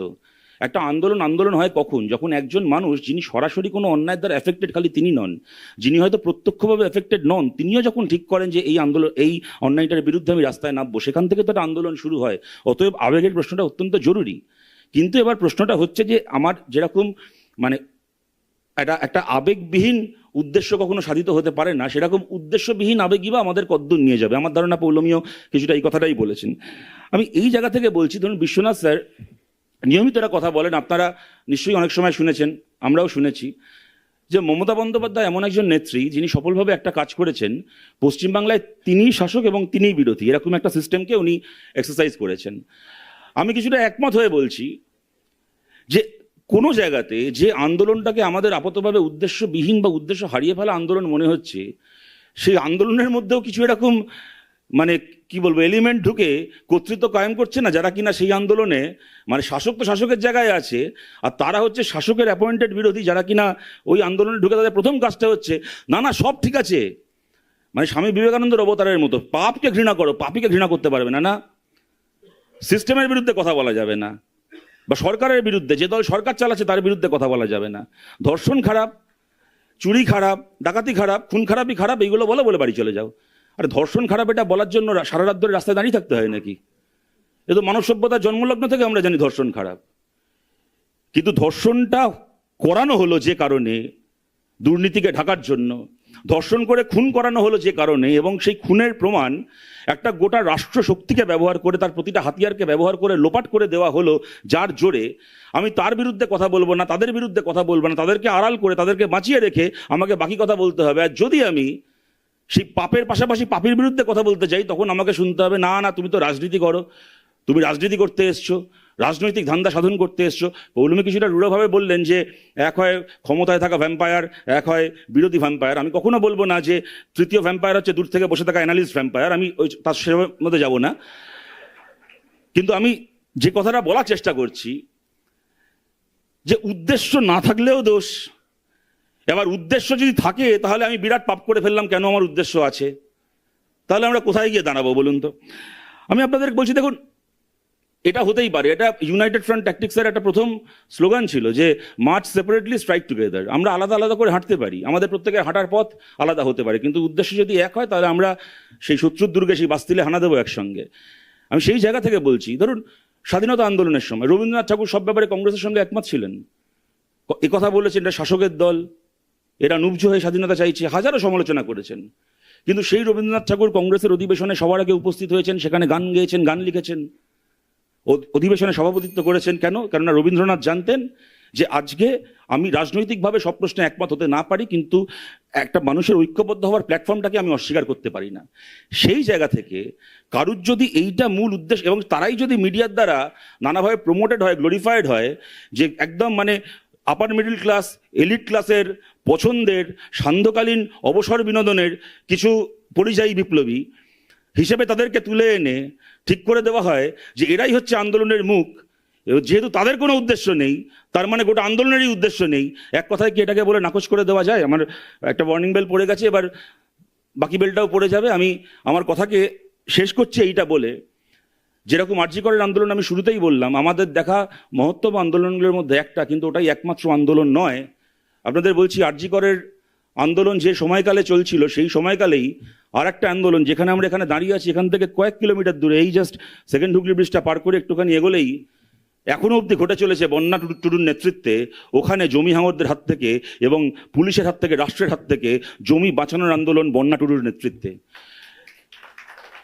তিনি প্রেসিডেন্সি কি সেন্ট জেভিয়ার্স কি যাদবপুর বিশ্ববিদ্যালয় থেকে, আইএসআই থেকে পড়ে আসা, বিরাট হচ্ছে ইন্টেলেকচুয়াল নন বলে, বুদ্ধিজীবী নন বলে তার আন্দোলনটা ছোট হচ্ছে না, তার আন্দোলনটা ফেলনা নয়। এবং সেই আন্দোলনগুলো হচ্ছে সংগঠিত হচ্ছে উদ্দেশ্য নিয়েই, এবং সেই উদ্দেশ্যে লড়াই হচ্ছে, ঐক্যবদ্ধভাবে লড়াই হচ্ছে। বহু মানুষ যারা আর পাঁচটা প্রশ্নে একমত নয় একে অপরের সঙ্গে, তারাও ঐক্যবদ্ধ হচ্ছে, এবং সেই আন্দোলনের সেই উদ্দেশ্য সাধিত হচ্ছে, সেই উদ্দেশ্য হাসিল হচ্ছে। অতএব আমাদের আন্দোলনে উদ্দেশ্য আছে। যারা মনে করেন আমাদের আন্দোলনে উদ্দেশ্য নেই, হয়তো তাদের নিজেদের কোনো উদ্দেশ্য নেই, বা হয়তো এমন উদ্দেশ্য আছে যেগুলো সামনে বলার মতো নয়, কিন্তু তার মানে এই নয় যে আন্দোলনের উদ্দেশ্য নেই, আন্দোলনের উদ্দেশ্য আছে। ধন্যবাদ। আমরা অনেকগুলো কথা শুনলাম। শতরূপ একটা সাংঘাতিক কথা বলল যে এখনকার শাসক পক্ষ নাকি নিজেই শাসক এবং নিজেই বিরোধী। বিশ্বনাথ দার কথা। আচ্ছা, তুই বিশ্বনাথ দাকে কোট করলে, তাহলে শতরূপ এবং বিশ্বনাথের এই সম্মিলিত কোটটাকে আজকে কাউন্টার করতে হবে অরূপকে। আজকে আমাদের পক্ষের শেষ বক্তা অরূপ চক্রবর্তী। শুভ সন্ধ্যা। ক্যালকাটা ডিবেটিং সার্কেলের উদ্যোগে আয়োজিত আজকের এই বিতর্ক সভার সঞ্চালক আমাদের সকলের অত্যন্ত শ্রদ্ধেয় ডক্টর সরকার রয়েছেন, মঞ্চে উপবিষ্ট বিদগ্ধজনেরা। আজকে সাবজেক্টটা যখন ডিফাইন হয়েছে, আমি প্রথমে চিন্তা করছিলাম যে আমি সম্ভবত পক্ষে, তাই তো কুণালদা? আচ্ছা, আমি মাঝে মাঝে ভুলেই যাচ্ছি আমি পক্ষে না বিপক্ষে, কোন পক্ষে। তার কারণ হচ্ছে আমাদের আন্দোলনে রাগ আছে, আবেগ আছে, উদ্দেশ্য নেই। আমরা কারা? আমি প্রথমে চিন্তা করার চেষ্টা করি যে আমি ডিফাইন হচ্ছি কিভাবে। মানে আমি ভারতীয়, আমি বাঙালি, আমি ডাক্তার হলেও তো আবার ভাগ আছে, জেডিএফ আছে, জেডিএ আছে, অনেক রকমের ভাগ আছে। আমি নাগরিক সমাজ, না আমি অন্য কেউ, নাকি আমি ইন্ডিভিজুয়াল এন্টিটি? কে ডিফাইন করবে এই আমরাটা কারা? বাঙালি নাগরিক সমাজ এখন আবার মুশকিল হচ্ছে, সবকিছুতে আমরা ধর্মের মোড়ক দিয়ে খুঁজি। ভারতীয় হলো ধর্মের মোড়ক, বাঙালি নাগরিক সমাজও ধর্মের মোড়ক। আবার যুদ্ধ এসে গেছে, প্রবল যুদ্ধ। আর যুদ্ধ মানেই ওই একটা সময় সমরসেনে সম্ভবত লেখা ছিল, যখনই জনতা চায় বস্ত্র খাদ্য, সীমান্তে বেজে ওঠে যুদ্ধেরও বাদ্য। তখন যুদ্ধের পটভূমিকা দেখলাম 2 ঘোষ বংশের মধ্যে যুদ্ধ। ওই কুরু আর পাণ্ডবের মধ্যে যুদ্ধ দেখেছিলাম, এখানে রুদ্রনীল ঘোষ এবং শতরূপ ঘোষের মধ্যে বাগযুদ্ধ সবাই আমরা মোটামুটি উপভোগ করলাম। তো সেটা করতে গিয়ে যা বুঝলাম, ওই একটা সময় স্লোগান দিয়েছিলেন বামপন্থীরা, চীনের চেয়ারম্যান আমাদের চেয়ারম্যান। আমিও কেউই স্বাভাবিক অবস্থায় পছন্দ করে না, এমনকি যে সৈনিকের মা যার ছেলে যুদ্ধে যায় সেও চায় না তার ছেলে যুদ্ধে যাক, কারণ যুদ্ধ হলে তার সন্তান ফিরেও না আসতে পারে। যুদ্ধ না চাওয়াই সুস্থ মানুষের কাম্য। কিন্তু এমনভাবে পক্ষ প্রতিপক্ষের চর্চা হচ্ছিল, এবং মানে যুদ্ধের বন্ধ করার জন্য যেভাবে শতরূপ ডোনাল্ড ট্রাম্পের জন্য উচ্ছ্বসিত হয়ে বললাম, আমি বললাম আবার আমেরিকার প্রেসিডেন্ট আমাদের প্রেসিডেন্ট এরকম স্লোগান উঠবে কিনা নতুন করে। একটা সময় চীনের চেয়ারম্যান আমাদের চেয়ারম্যান স্লোগান উঠেছিল। তো যাই হোক, আমি সেই প্রশ্নে পরে আসছি। এখানে ডক্টর সুবর্ণ গোস্বামী বলছিলেন যে আরজি করের উদ্দেশ্য আছে স্বল্পমেয়াদী, দীর্ঘমেয়াদী। তো স্বল্পমেয়াদী উদ্দেশ্য নিশ্চিতভাবে একটা ন্যায় বিচার, এবং এটা তো সত্যি কথা, আমাদের ঘরের একজন বোন, তাকে আমরা হারিয়েছি কর্মরত অবস্থায় একটা সরকারি জায়গায়। সে কর্মরত, আমরা প্রত্যেকে দল মত নির্বিশেষে তার জাস্টিস চেয়েছি, এবং সেটা চাওয়াই যে কোনো সুস্থ নাগরিক সমাজের লক্ষণ। সেই চাওয়াটার মধ্যে কোনো রাজনীতি ছিল না। 14ই আগস্ট যখন রাত দখলের ডাক দেওয়া হয়েছিল, সাধারণ 10.5 কোটি বাঙালি, তারা কেউ বিচার করেনি রাত দখলটা বিজেপি ডাক দিয়েছে, না সিপিএম ডাক দিয়েছে, না তৃণমূল ডাক দিয়েছে, না জহর সরকার ডাক দিয়েছে, না রিমঝিম ডাক দিয়েছে, না চন্দ্রিল ডাক দিয়েছে, না কুণাল সরকার ডাক দিয়েছে, আলিমুদ্দিন ডাক দিয়েছে, না মুরলীধরনের ডাক দিয়েছে, না তৃণমূল ভবন ডাক দিয়েছে। 10.5 কোটি মানুষের মধ্যে একটা জিনিস কাজ করেছিল, আমাদের ঘরের একজন মেয়ের সাথে এই অন্যায় হয়েছে, এর প্রতিবাদে রাস্তায় নামা প্রয়োজন। স্বাধীনতা দিবসের আগের দিন মধ্যরাতে যখন গোটা Paschimbanga freedom at midnight celebration করেছে, সেই সময় জাতীয় পতাকা নিয়ে মানুষ রাস্তায় নেমেছিল আমাদের ঘরের বোনের জন্য বিচার চাইতে। সমস্যাটা সূত্রপাত হলো এই রাত দখলের স্বতঃস্ফূর্ত আন্দোলন যখন পরবর্তীকালে কালনেমির লঙ্কা ভাগে পরিণত হচ্ছে। ওই বাঁদরের পিঠে ভাগের গল্প আমরা পড়েছিলাম।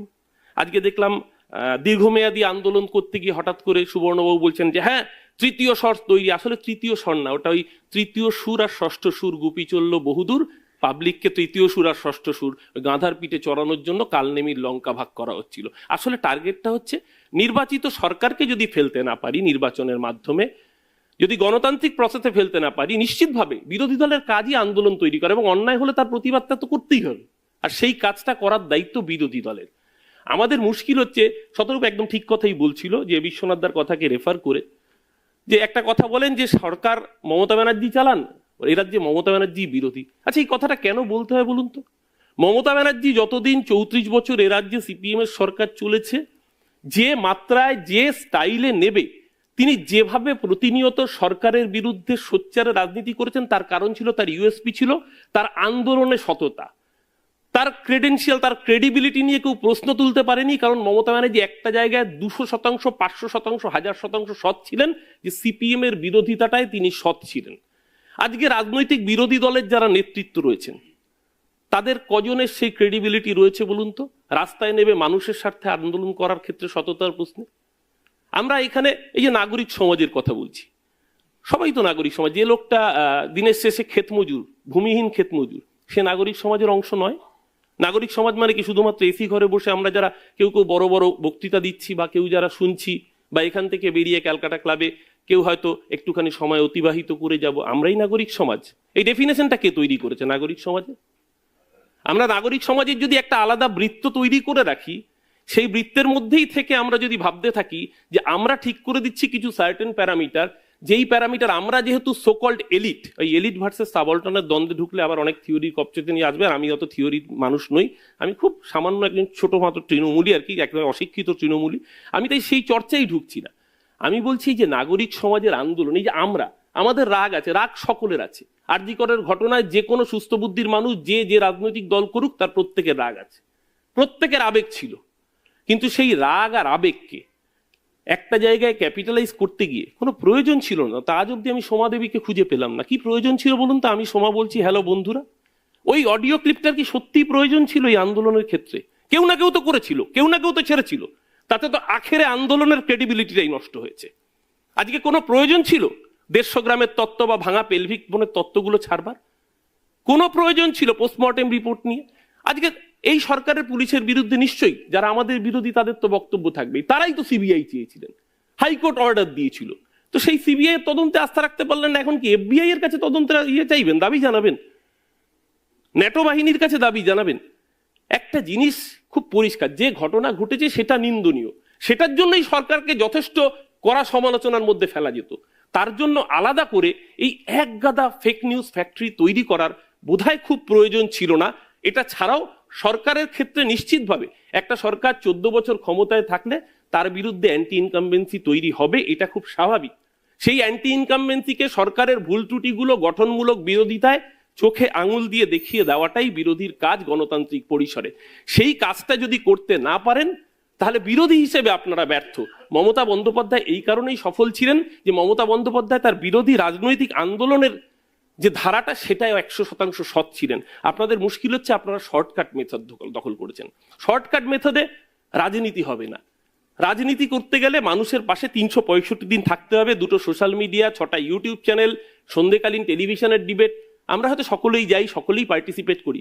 দিনের শেষে রাজনীতিটা খেটে খাওয়া গরিব প্রান্তিক মানুষের, 10.5 কোটি বাংলার মানুষের, যেই বাংলার মানুষের 0.01% প্রতিনিধিত্ব আজকে ক্যালকাটা ক্লাবে উপস্থিত নেই। তাই আমরা যতই এখানে হাততালি দিই না কেন, যতই পছন্দের বক্তায় বেশি হাততালি দিই না কেন, দিনের শেষে আমারও যে কটা ভোট, একজন গ্রামের কৃষক, একজন ভূমিহীন ক্ষেতমজুর, একজন একদম গ্রামের শ্রমিক হোক, কলেজ শ্রমিক হোক, বা একজন সাধারণ দরিদ্র সীমার নিচে থাকা মানুষ, তারও একটাই ভোট। আজকে সেই জায়গায় দাঁড়িয়ে আজকে মমতা ব্যানার্জির সামাজিক প্রকল্পগুলোর বিরোধিতা করতে গিয়ে আমরা অনেক রকম ব্যঙ্গ কটূক্তি করতে পারি, কিন্তু দিনের শেষে যে সোশ্যাল বেনিফিশিয়ারি ওই প্রকল্পের, আজকে সেই মানুষটার ভোট মমতা বন্দ্যোপাধ্যায়ের পাশেই থাকছে। কিন্তু তার সাথে সাথে আবারও বলছি, আমাদের আন্দোলনে রাগ আছে, আবেগ আছে, উদ্দেশ্য নেই যারা বলছেন। আমি বলছি নির্দিষ্টভাবে কিছু উদ্দেশ্য ছিল।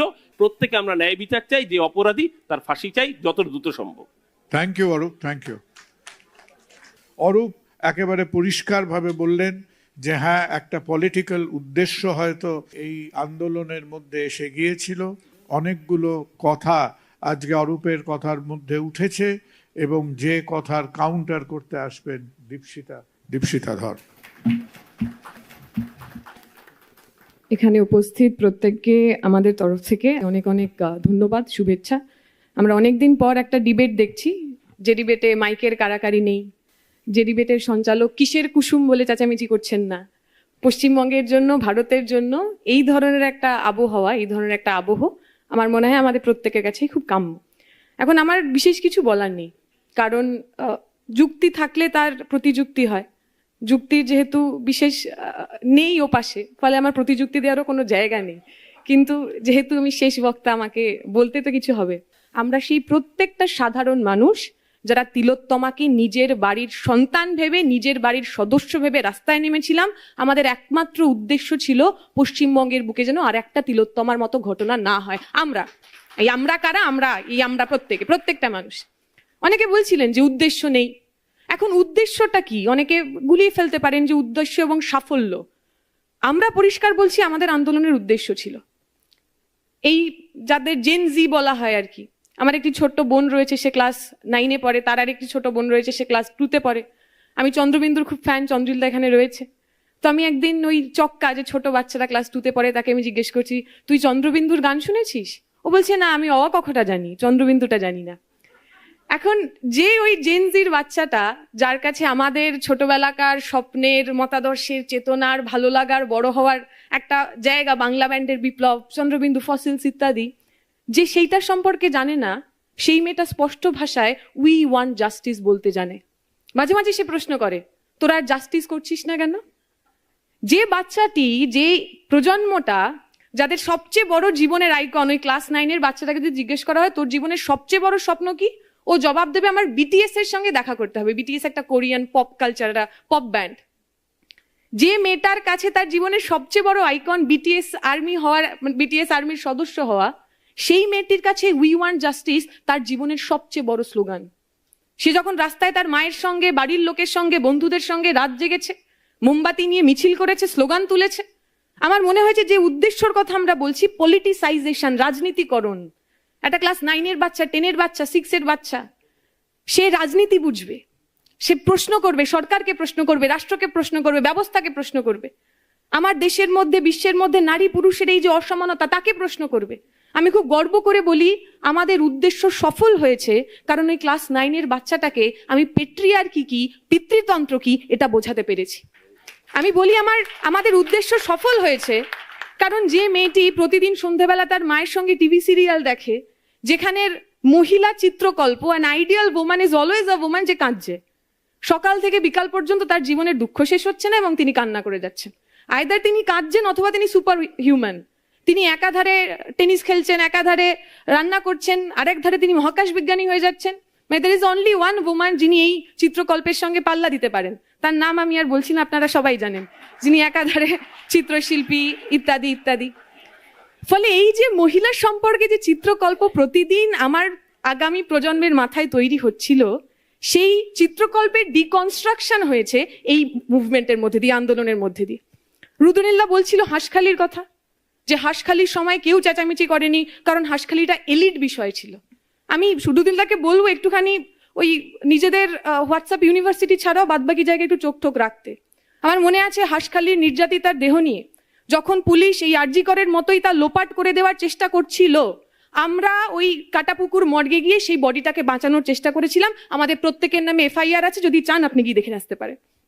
যারা যারা ওই আরজি কর আন্দোলনের যে জুনিয়র ডাক্তারদের কথা আপনারা বলছেন, আমরা যখন ওই মেয়েটির বাড়িতে দেখা করতে গেছি, যে বাচ্চাটা, যে শিশুটা খুন ধর্ষণ হয়েছে, তার বাবার বয়স এবং আমার বয়স প্রায় সমান সমান। ওই ছেলেটির মুখের দিকে আমরা তাকাতে পারছিলাম না। নিজের ছোট্ট মেয়েটার মৃতদেহটা জড়িয়ে ধরে সে কেঁদেছে, বারবার অজ্ঞান হয়ে গেছে, কথা বলার মতো অবস্থায় ছিল না। এই যাদের কথা আপনি বললেন, এলিট বলে আপনি যাদেরকে দাগিয়ে দেওয়ার চেষ্টা করলেন, এই ডাক্তারবাবুরা যারা ছিলেন ওই একই দিনে যেদিনকে আমরা দেখা করতে গেছিলাম, সেদিন তারা ওইখানে উপস্থিত হয়েছিলেন। তারা বলেছিলেন আপনারা আসুন আমরা একসঙ্গে। তিলোত্তমার আন্দোলন কোনো ব্যক্তির আন্দোলন নয়। তিলোত্তমার আন্দোলন পশ্চিমবঙ্গে প্রত্যেকটা মেয়ে যে মনে করে খালি মেয়ে বলেই আমাকে ধর্ষণ করে খুন করে দেওয়া যায় না, সেই প্রত্যেকটা মেয়ের আন্দোলন। হাঁসখালির আন্দোলন, উনাওয়ের আন্দোলন, হাথরাসের আন্দোলন। অনেকে বলছে, রুদ্রনীলা বলছে উদ্দেশ্যর কথা, আমরা তো বলবো আমাদের উদ্দেশ্য সাকসেসফুল। অনেকে চেয়েছিলেন, ওই বলে না বেহতি গঙ্গা মে হাত ধোনা, এত লোকজন রাস্তায় এসেছে মমতা ব্যানার্জির বিরুদ্ধে কথা বলছে, অতএব আমরাও সেখানে ঢুকে যাই।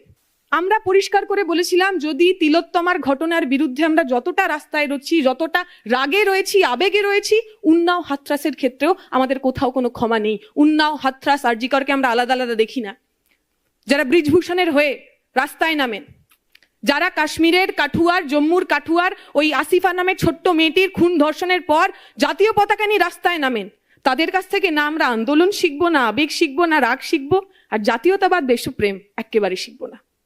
আমরা স্পষ্ট করে বলছি, আমাদের আন্দোলনের রাগ, আবেগ, উদ্দেশ্য সবটাই রয়েছে। একটা there's a feminist critic, অনেক সময় এটা বলা হয় যে মেয়েরা খুব আবেগী, যে মেয়েদের রাগ বেশি হয়, বলি না আমরা খুব ইমোশনাল, বিভিন্ন জায়গায় এটা বলা হয়, as if emotion is something which is bad, as if আন্দোলনের মধ্যে ইমোশন থাকা, রাগ থাকা, কেঁদে ফেলা রাগ, এগুলো খুব খারাপ জিনিস। আন্দোলন একটা ম্যাসকুলিন জিনিস হবে, যে আন্দোলনে খালি লজিক থাকবে, খালি র্যাশনালিটি থাকবে। আমার মনে হয় প্রত্যেক আবেগের পিছনে র্যাশনালিজমও থাকে। প্রত্যেক রাগের মধ্যে বহু বছরের বঞ্চনা, বহু বছরের যন্ত্রণা, বহু বছরের আন্দোলন করার স্পৃহা থাকে। তাই যে রাগ, আবেগ আমরা রাস্তায় দেখি, যে রাগ আবেগের জন্য পশ্চিমবঙ্গের সাধারণ মায়েরা বোনেরা কোলের ছোট্ট বাচ্চাটাকে নিয়ে রাস্তায় নামেন, সেই রাগ আবেগের মধ্যে আসলে উদ্দেশ্য রয়েছে। উদ্দেশ্য সমাজ বদলের, উদ্দেশ্য ব্যবস্থা বদলের, উদ্দেশ্য এমন একটা সমাজ তৈরি করার, এমন একটা দেশ তৈরি করার যেখানে একজন মহিলা তিনি আরজি করের ডাক্তার হতে পারেন, তিনি সোনারপুর থেকে সকালবেলা যে কাজের দিদি আমাদের বাড়িতে আসেন তিনি হতে পারেন।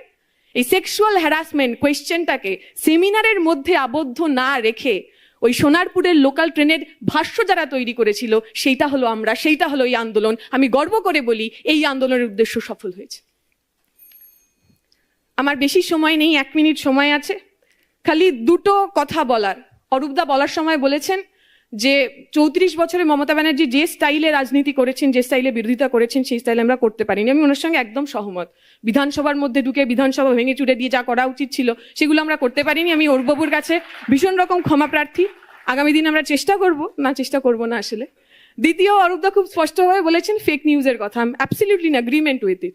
খালি আমি বলবো মমতা ব্যানার্জি এই যে মাঝে মাঝে রাকেশ হোসেনকে চাঁদে পাঠিয়ে দেন বা গান্ধীজি এবং রবীন্দ্রনাথ ঠাকুরকে যে জল টল খাইয়ে দেন একসাথে, সেগুলোও যদি উনি একটুখানি বন্ধ করতে পারেন তাহলে সত্যিই আমরা সবাই মিলে এমন একটা পরিসর তৈরি করতে পারি যেখানে সত্যি র্যাশনালিটি, এই যে যুক্তির চর্চা, এটাকে আমরা একটু খোলা মনে করতে পারি।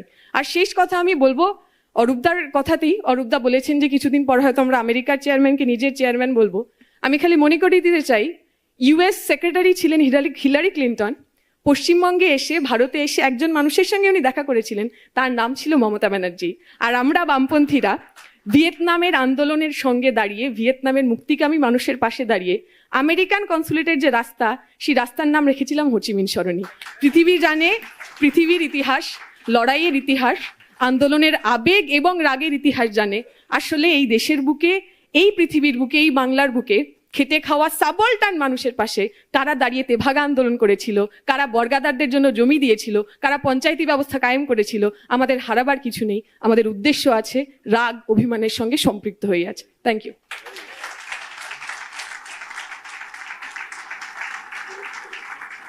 দীপশিতা, ফ্যাকচুয়ালি বোধহয় আমি বছরটা ভুলে যাচ্ছি যে বছর হিলারি ক্লিন্টন এসেছিলেন মমতা বন্দ্যোপাধ্যায়ের সঙ্গে দেখা করতে। Near about that time, Mamata Bandyopadhyay figured amongst the 50 most influential women in the world. আজকে দীপশিতার কথার মধ্যে আজকে আমাদের ডিবেটের একদম সর্বশেষ বক্তার কাছ থেকে আজকের প্রথম আলোচক হিসেবে এদের ওপর কোনো রকম অব্লিগেশন নেই to side either for or against. জহরদা, আপনাকে মাঝখান থেকে বলতে দিতে পারবো না, আপনাকে যে কোনো একটা দিক বেছে নিতে হবে। জহরদা, you have 6 minutes. Thank you. নমস্কার। এই বিষয়টিকে একটু ঘুরিয়ে যদি দেখাই সত্যটা বেরিয়ে আসবে। আপনারা যদি দেখেন আমাদের আন্দোলনের উদ্দেশ্য নেই, তারপরে শুধু রাগ আছে, শুধু আবেগ আছে, এই তো ঘুরে ফিরে এই জিনিসটি বলার চেষ্টা করছি। আমি এরকম একটা অত বড় অসত্যর সামনে 8 জন ব্যক্তি বসে 7 জন এক পক্ষে বললেন, আপনারা যদি লক্ষ্য করে থাকেন। হ্যাঁ, কেন এই সত্যর নিয়ে কথা বলতে গেলে তার কোনো উপায় নেই। কোনো আন্দোলন পৃথিবীতে হতে পারে না যার পেছনে কোনো উদ্দেশ্য নেই। আবেগে বিস্ফোরণ হয়, আবেগে কিছু ঝগড়াঝাটি হয়, মারপিট হয়, তার বেশি কিছু হয় না। আপনি যদি শুরু করেন বাংলার ইতিহাসে দেখুন না, প্রথম চৈতন্যর আন্দোলন কোনো উদ্দেশ্যহীন ছিলেন।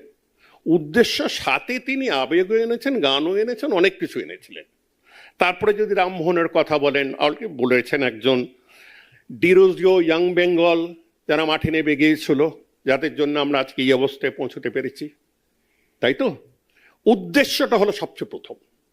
উদ্দেশ্য ছাড়া আবেগকে ব্যবহার করে, আবেগকে প্রকাশ হিসেবে দেখে, আবেগকে পালের হাওয়া হিসেবে ব্যবহার করে আন্দোলন এগোয়। আপনারা কেউ দাঁড়িয়ে বলতে পারেন যে যতীন দাস শুধু আবেগের জন্য বেরিয়ে গেলেন, নিজেকে নিজে মেরে ফেললেন? যতীন দাসের পলিটিক্যাল সুইসাইডের পেছনে দাঁড়িয়ে আছে আজকে ভারতবর্ষের রাজনৈতিক বন্দীদের কিভাবে ব্যবহার করে আর পুরো জিনিসটা। একটি মানুষ দেখিয়ে গেল 63 দিন আন্দোলন করে একা দাঁড়িয়ে দেখিয়ে গেল কিভাবে সম্মান দিতে হয়। না, আমি অনেক বছর ম্যাজিস্ট্রেট ছিলাম, অতএব ব্যারিকেডের এদিকে থাকতে হয়েছে। আর তার আগে ব্যারিকেডের ওদিকে থেকে মারধর খেয়েছি, তারপর আবার ছেড়ে গিয়ে আবার এদের সাথে গিয়ে আবার ওদের হয়ে আন্দোলন করতে গিয়ে মারধর খেয়েছি। অ্যান্ড ব্যারিকেডের দুদিক থেকে বোঝানো মুশকিল, রাষ্ট্রযন্ত্র যেখানে থাকবে সেখানে রাষ্ট্রযন্ত্র দমন নীতি প্রথমেই চুজ করে নেয়, যদি না শাসকের বুদ্ধির স্তর অনেক উপরে। আপনারা কি কেউ সত্যি সত্যি বিশ্বাস করেন যে ডাক্তারদের আন্দোলনের পেছনে কোনো উদ্দেশ্য ছিল না? এর মধ্যে রাগ আবেগ থাকবে, কিন্তু উদ্দেশ্যও থাকে। উদ্দেশ্যটা ছিল যে যে মুহূর্তে এইখানে এই রাজ্যে যেভাবে যে ব্যবস্থা চলছে সেটা আমরা মানব না, দ্যাটস অল। এক কথায় ধাপ্পাবাজি, চুরি, থ্রেট আমরা মানব না। এক কথায় বলতে গেলে গলায় আটকে যাচ্ছে লোকের মুখে বলতে গেলে যে বিকল্প চাই। সত্যি কথা বলতে একটি সৎ বিকল্প চাই, সৎ বিকল্প। এখন বেশ তার মধ্যে আমি রাজনীতির মধ্যে ঢুকবো না, আমি শুধু একটি কথা বলবো যে নাগরিক সমাজের উপর এটা ছাড়বেন না। নাগরিক সমাজ বা সুশীল সমাজের পেছনে দক্ষিণপন্থীরা লেগেছে। তারা পার্লামেন্টে এ নিয়ে তুলেছে যে আমাদের প্রধান শত্রু হচ্ছে নাগরিক সমাজ। নাগরিক সমাজ বা সুশীল সমাজ, দুটোর মধ্যে পার্থক্য রয়েছে। সুশীল সমাজের দোষ হলো সুশীল সমাজ একটু বেশি শিক্ষিত, তারা অবগত, তাদের কথা বলতে মুখে আটকায় না, তারা অন্যদের পথ দেখায়, এই হলো তাদের দোষ। আমি ডোভালের নাম করে বলছি, ন্যাশনাল সিকিউরিটি অ্যাডভাইজার, তিনি অন পার্লামেন্ট অন রেকর্ড গেছেন সুশীল সমাজকে আক্রমণ জানিয়ে। এই অবস্থা আমরা দাঁড়িয়েছি যে একটি আন্দোলন কিছুখানি প্ল্যাটো হয়ে গেছে, সেটা মানেই যে সে আন্দোলনটা থেমে গেছে তা না, কারণ সে আন্দোলনটা একটা না, আমি বারংবার বলছি, তার সাথে জড়িয়ে আছে মানুষের দাবি ন্যায়ের জন্য, জাস্টিসের জন্য। অনেকেই ভাবছে যে একটা চুক্তি বোধহয় হয়ে গেছে, একটা চুক্তি বোধহয় হয়ে গেছে সিবিআইয়ের সাথে এবং সিবিআইয়ের বাবার সাথে, এখানকার মার না হলে কেন এগোচ্ছে না কেস, কেন কেস এগোচ্ছে না, এইসব নিয়ে অনেকে বলছে। আমি জানি না, আমি অত বুঝি টুঝি না, আমি খালি বলবো যে আপনারা আবার মূল বিষয়ে চলে আসুন, যে আমাদের আন্দোলনে উদ্দেশ্য আছে, তার সাথে রাগও থাকে, আবেগও থাকে। এই হল বক্তব্য। আপনি এতদিন Ministry of Information and Broadcasting চালালেন, আপনি না জানলে আর কে জানবে। Thank you. রিমঝিম, তোমার থেকে শুনবো যে how do you see the situation, যে এখনকার পরিস্থিতিটা কি?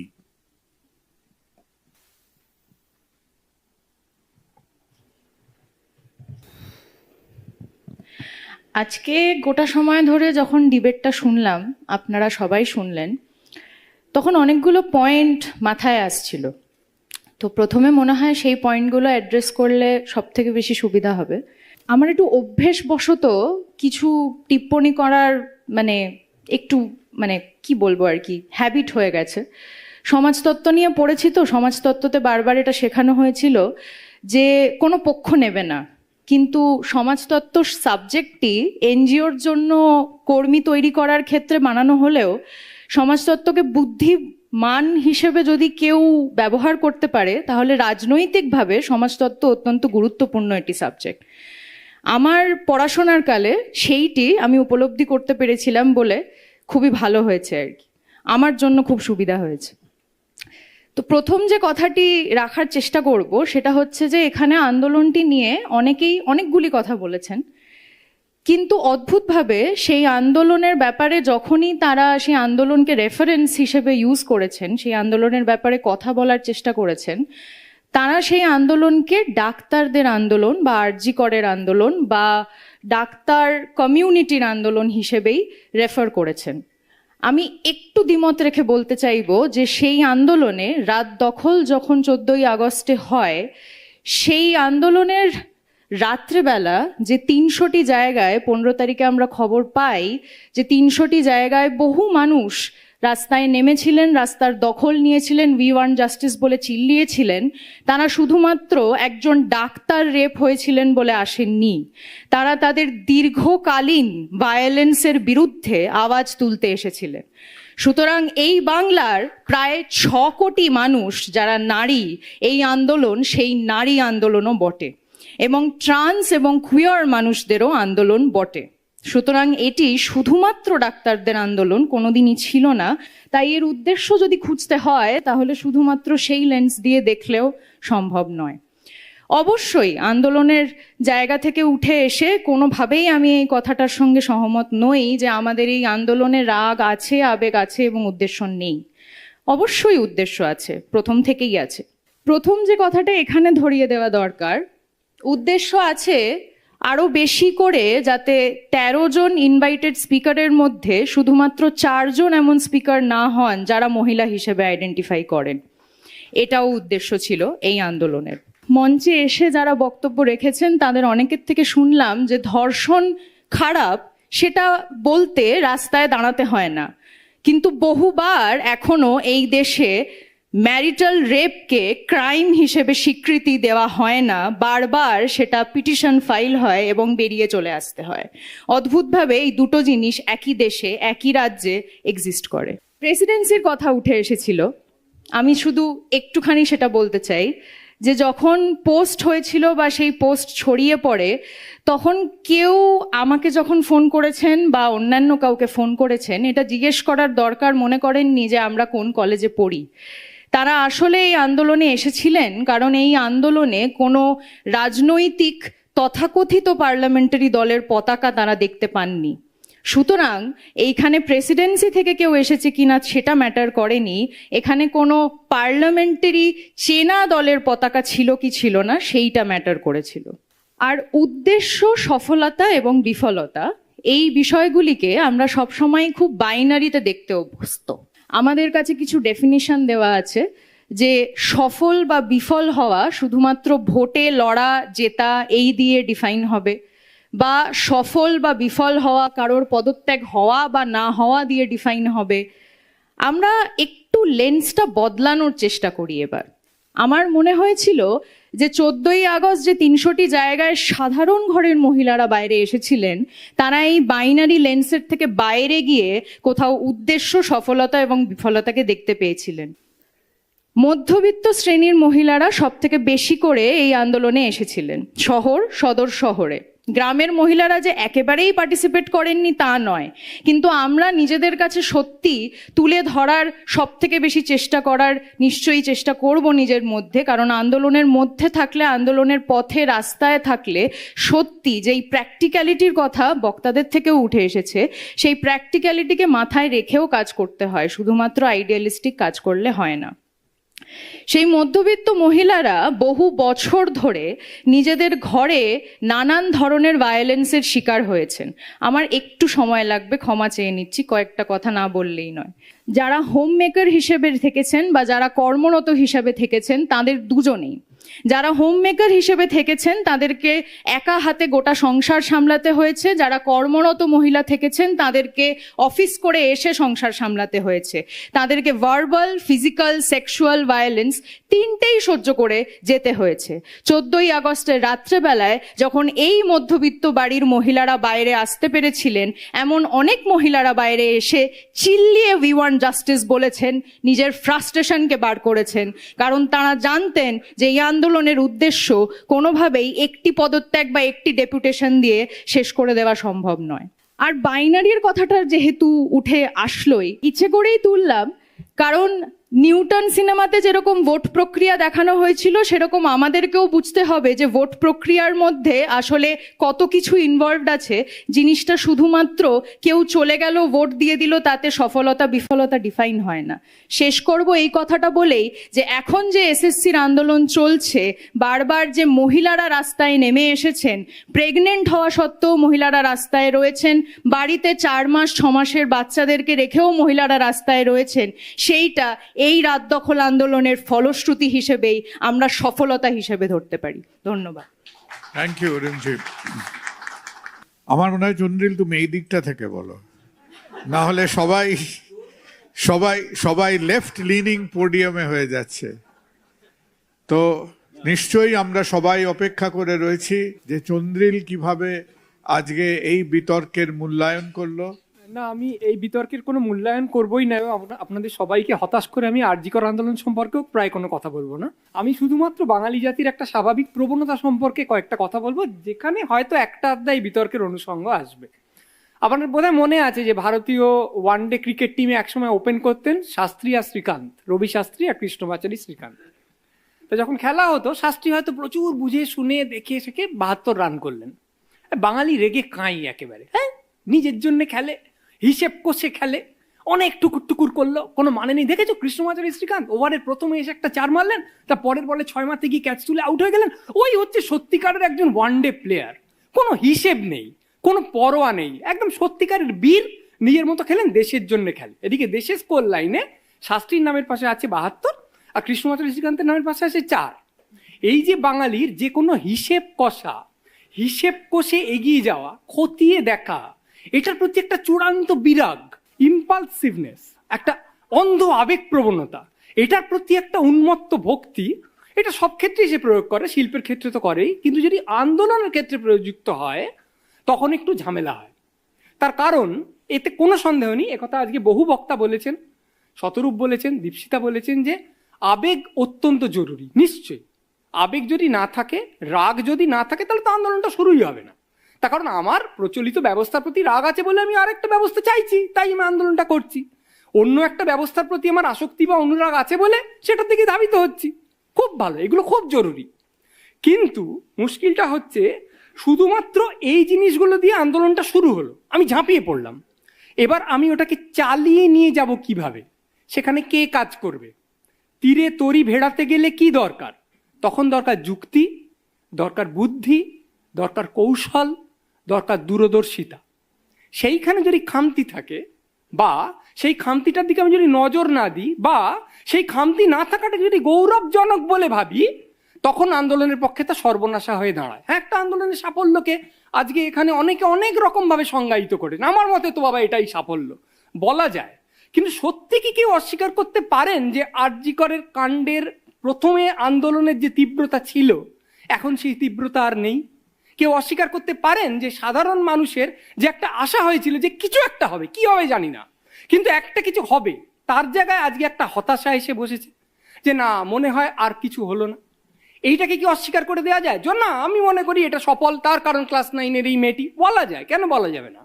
কিন্তু সত্যি সত্যি আন্দোলনটা কি সফল? বা আর.জি. করের আন্দোলনের কথা আমি সরিয়ে দিলাম, অনেক আন্দোলন আমাদের এখানে হয়, শতরূপ অনেকগুলো নাম বলেছে, বলে যে এই তো উদ্দেশ্য সাধিত হয়েছে কিনা সেটা কিন্তু তর্কের বিষয়। ও যে আন্দোলনগুলো বলেছে, কারোর মতে তার উদ্দেশ্য সাধিত হয়েছে স্বল্প মেয়াদে, কারোর মতে তার উদ্দেশ্য সাধিত হয়নি, অনেকগুলোর হয়নি দীর্ঘমেয়াদে, স্বাধীনতা আন্দোলন তো বটেই।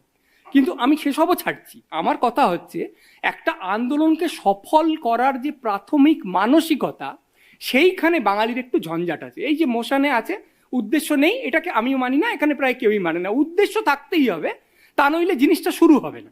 খুব ভালো কথা, উদ্দেশ্য আছে। একটা ছাত্র যে কিচ্ছু পড়াশোনা করেনি, সে পরীক্ষা দিতে গেছে, তারও উদ্দেশ্য আছে, পরীক্ষাটা পাস করতে হবে। প্রশ্ন হচ্ছে তার মুরদ আছে কি? একটা আন্দোলনকে সফল করতে গেলে অনেকগুলো জিনিস লাগে, পরিকল্পনা লাগে, পরিকল্পনাটা প্রয়োগ করার বাস্তব বুদ্ধি লাগে।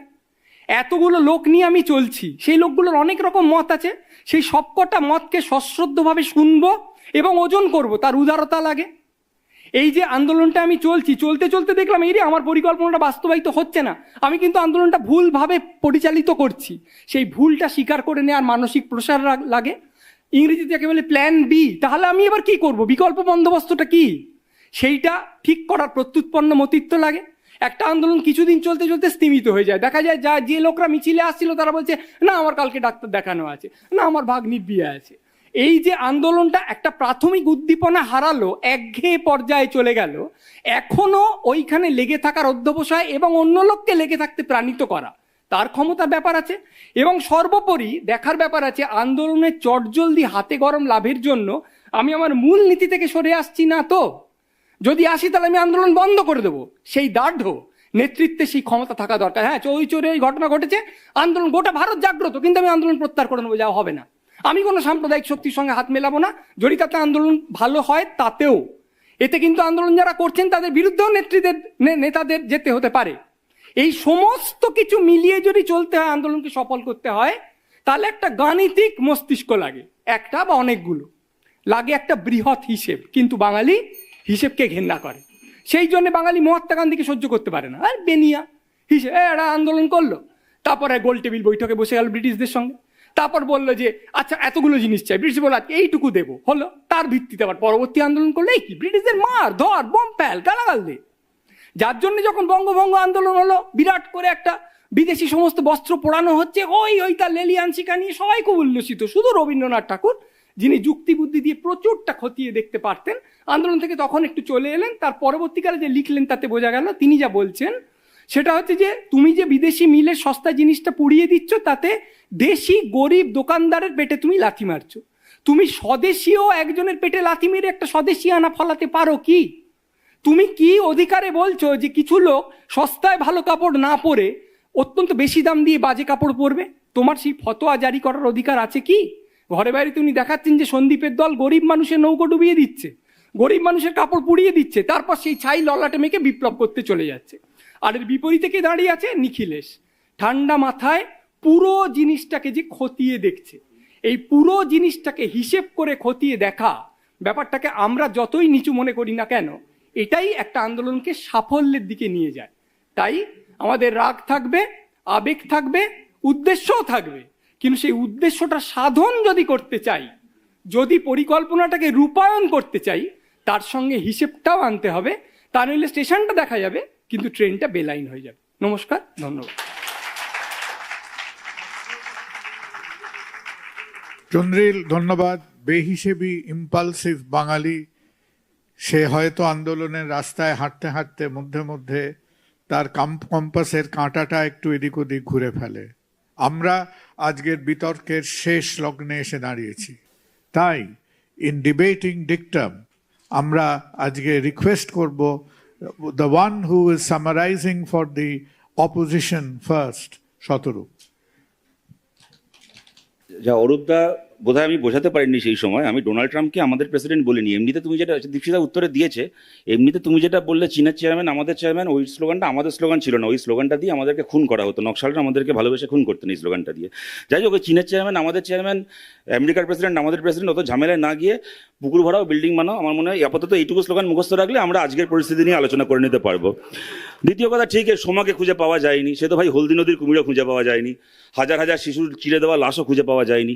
তবে যদি আরজিকর আন্দোলনের ফেক নিউজ নিয়ে আলোচনা করতে হয়, অরূপদা, আরজিকরের প্রথম ফেক নিউজ ছিল মেয়েটির বাবা মাকে ফোন করে বলা যে আপনার মেয়ে সুইসাইড করেছে। ওই ফেক নিউজটা তোমাদের স্বাস্থ্য দপ্তর থেকে সরানো হয়েছিল।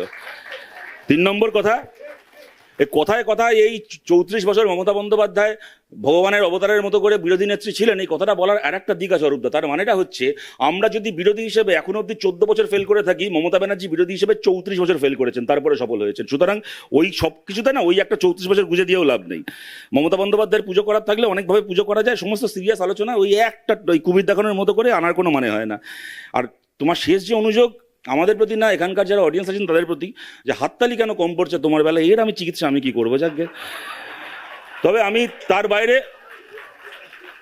বাইরে যেটাকে নিয়ে কথা হলো, আমি রিমঝিমের সঙ্গে একমত। আমি ডেফিনেটলি ম্যারিটাল রেপ থেকে শুরু করে বিভিন্ন অপরাধ যা কিনা একটা সভ্য সমাজে অপরাধ হিসেবে চিহ্নিত হওয়া উচিত। সমাজ যত এগিয়েছে, মানুষের চেতনা যত এগিয়েছে, তেমন তত অপরাধের ডেফিনেশনকেও আমাদেরকে আপডেট করতে হবে কালেকটিভলি সমাজে। সেটা হয় না, কিন্তু আমার বক্তব্যটা এইটা ছিল যে অপরাধটা খারাপ, কিন্তু অপরাধীর বিরুদ্ধে আমার কোনো অনুযোগ নেই। এইটা বলে কি আমি অপরাধীদেরকে আলটিমেটলি একটু সাহায্য করে দিচ্ছি না, কি সুবিধা করে দিচ্ছি না, আমার খালি এইটুকুই বলার ছিল।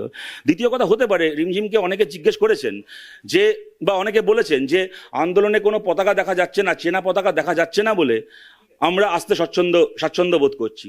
তেমন আমি বলছি, আমাকে অনেকে এরকম বলেছেন যে এই আন্দোলনে কোনো চেনা পতাকা দেখা যাচ্ছে না বলে যে পতাকাকে নিয়ে ধর্ষণ করা হয়েছে, ধর্ষকদেরকে আড়াল করা হয়েছে, সেই পতাকার সুবিধা হয়ে যাচ্ছে, সেই পতাকাকে আড়াল করা হচ্ছে। আমরা চেনা পতাকাকে চাই বিকল্প হিসেবে, এটা আমাকে বলেছে। এবার কাকে কে কি বলেছে না বলেছে, এখন সাবজেক্টিভ একটা আন্ডারস্ট্যান্ডিং বা সাবজেক্টিভ একটা এক্সপিরিয়েন্স সবার থাকবেই, নিজের পরিবেশ পরিস্থিতি। তবে আমার শেষ যে কথাটা বলার, যে একটা কথা শুনলাম যে আরজিকরের, আমি বারবার করে বলেছি আমি গর্বিত আরজিকরের আন্দোলনের আমি হাঁটতে পেরেছি বলে। এবং আমরা কেউ কখনো, ধরুন আরজিকরের যখন মেয়েটির মৃতদেহকে নিয়ে চলে যাওয়া হচ্ছিল আরজিকর হাসপাতাল থেকে, তখন আপনারা সবাই জানেন সেই মৃতদেহকে যারা আটকে ছিলেন, সুবর্ণ গোস্বামী, আমাদের মীনাক্ষী মুখার্জি থেকে শুরু করে আমাদের এসএফআই ডিওয়াইএফআই ছেলেমেয়েরা, তারা যদি সেদিন গাড়িটাকে আটকাতে না পারতেন তাহলে রাত দখলও হতো না, এত কিছু হতো না, কিছুই হতো না। তা বলে সুবর্ণ গোস্বামী বা মীনাক্ষী মুখার্জি বা কেউ কোনো দিন নিজেদেরকে আরজিকর আন্দোলনের কি তিলোত্তম আন্দোলনের কনভেনার হিসেবে, আহ্বায়ক হিসেবে দাবিও করতে যাননি, কেউ নিজের লিঙ্কডইন প্রোফাইলও আপডেট করতে যাননি, কেউ ওইটাকে বেঁচে চাকরিও করতে যাননি, সেটা অন্য কথা। কিন্তু কথাটা আমি এইটা বলছি যে তার বলে যদি তার মানে এখন এইটা দাঁড়ায়, যেহেতু কুণালদা ক্ষমা চাইলে যেহেতু একটু বেশি সময় পাওয়া যায়, সেহেতু আমিও ক্ষমা চেয়ে একটু বেশি সময় চেয়ে নিচ্ছি। সেটা হচ্ছে যে এই যে কথাটা বলা হলো যে আরজিকরের আন্দোলনটা হয়েছিল বলেই এখন এসএসসিতে বাংলার মহিলারা প্রতিবাদ করছেন। আপনাদের বলি, তেভাগা আন্দোলন নিয়ে পূর্ণেন্দু পত্রীর একটা কবিতা ছিল বড়া কমলাপুর বলে, হয়তো অনেকে শুনেছেন। তার কতগুলো লাইন ছিল মাঝখানে, যে গ্রামে পুলিশ ঢুকেছে, তেভাগার আন্দোলন হচ্ছে সেই গ্রামে পুলিশ ঢুকেছেন, গ্রামের মহিলাদের লড়াইকে নিয়ে ওই মাঝের কতগুলো লাইন ছিল যে পুলিশে ঘেরাও গ্রাম, শাঁখের আওয়াজে সংকেত বাজে, ঘরের বউরা রণ সাজে সাজে, আঁশবটি আর খ্যাংরা ঝেঁটার তারায় পুলিশ পালায়, তারপর চাষি বউ ঘরে ফিরে উনুনে আগুন জ্বালায়, সিথি কাটে দেয় তুলসী তলায় দ্বীপ, কোলের বাসার কপালেতে আঁকে সোনালি চাঁদের টিপ। এটা তেভাগা রিমঝিম 1945 সাল। যদি আপনি বলেন বাংলার মহিলারা রাস্তায় প্রতিবাদ করতে পারতেন না, আরজিকরের পর থেকে আরজিকর একটা মহান আন্দোলন, মহৎ আন্দোলন, আরজিকর আন্দোলন বলুন, ডেফিনেটলি বাংলার মহিলাদের গণজাগরণ।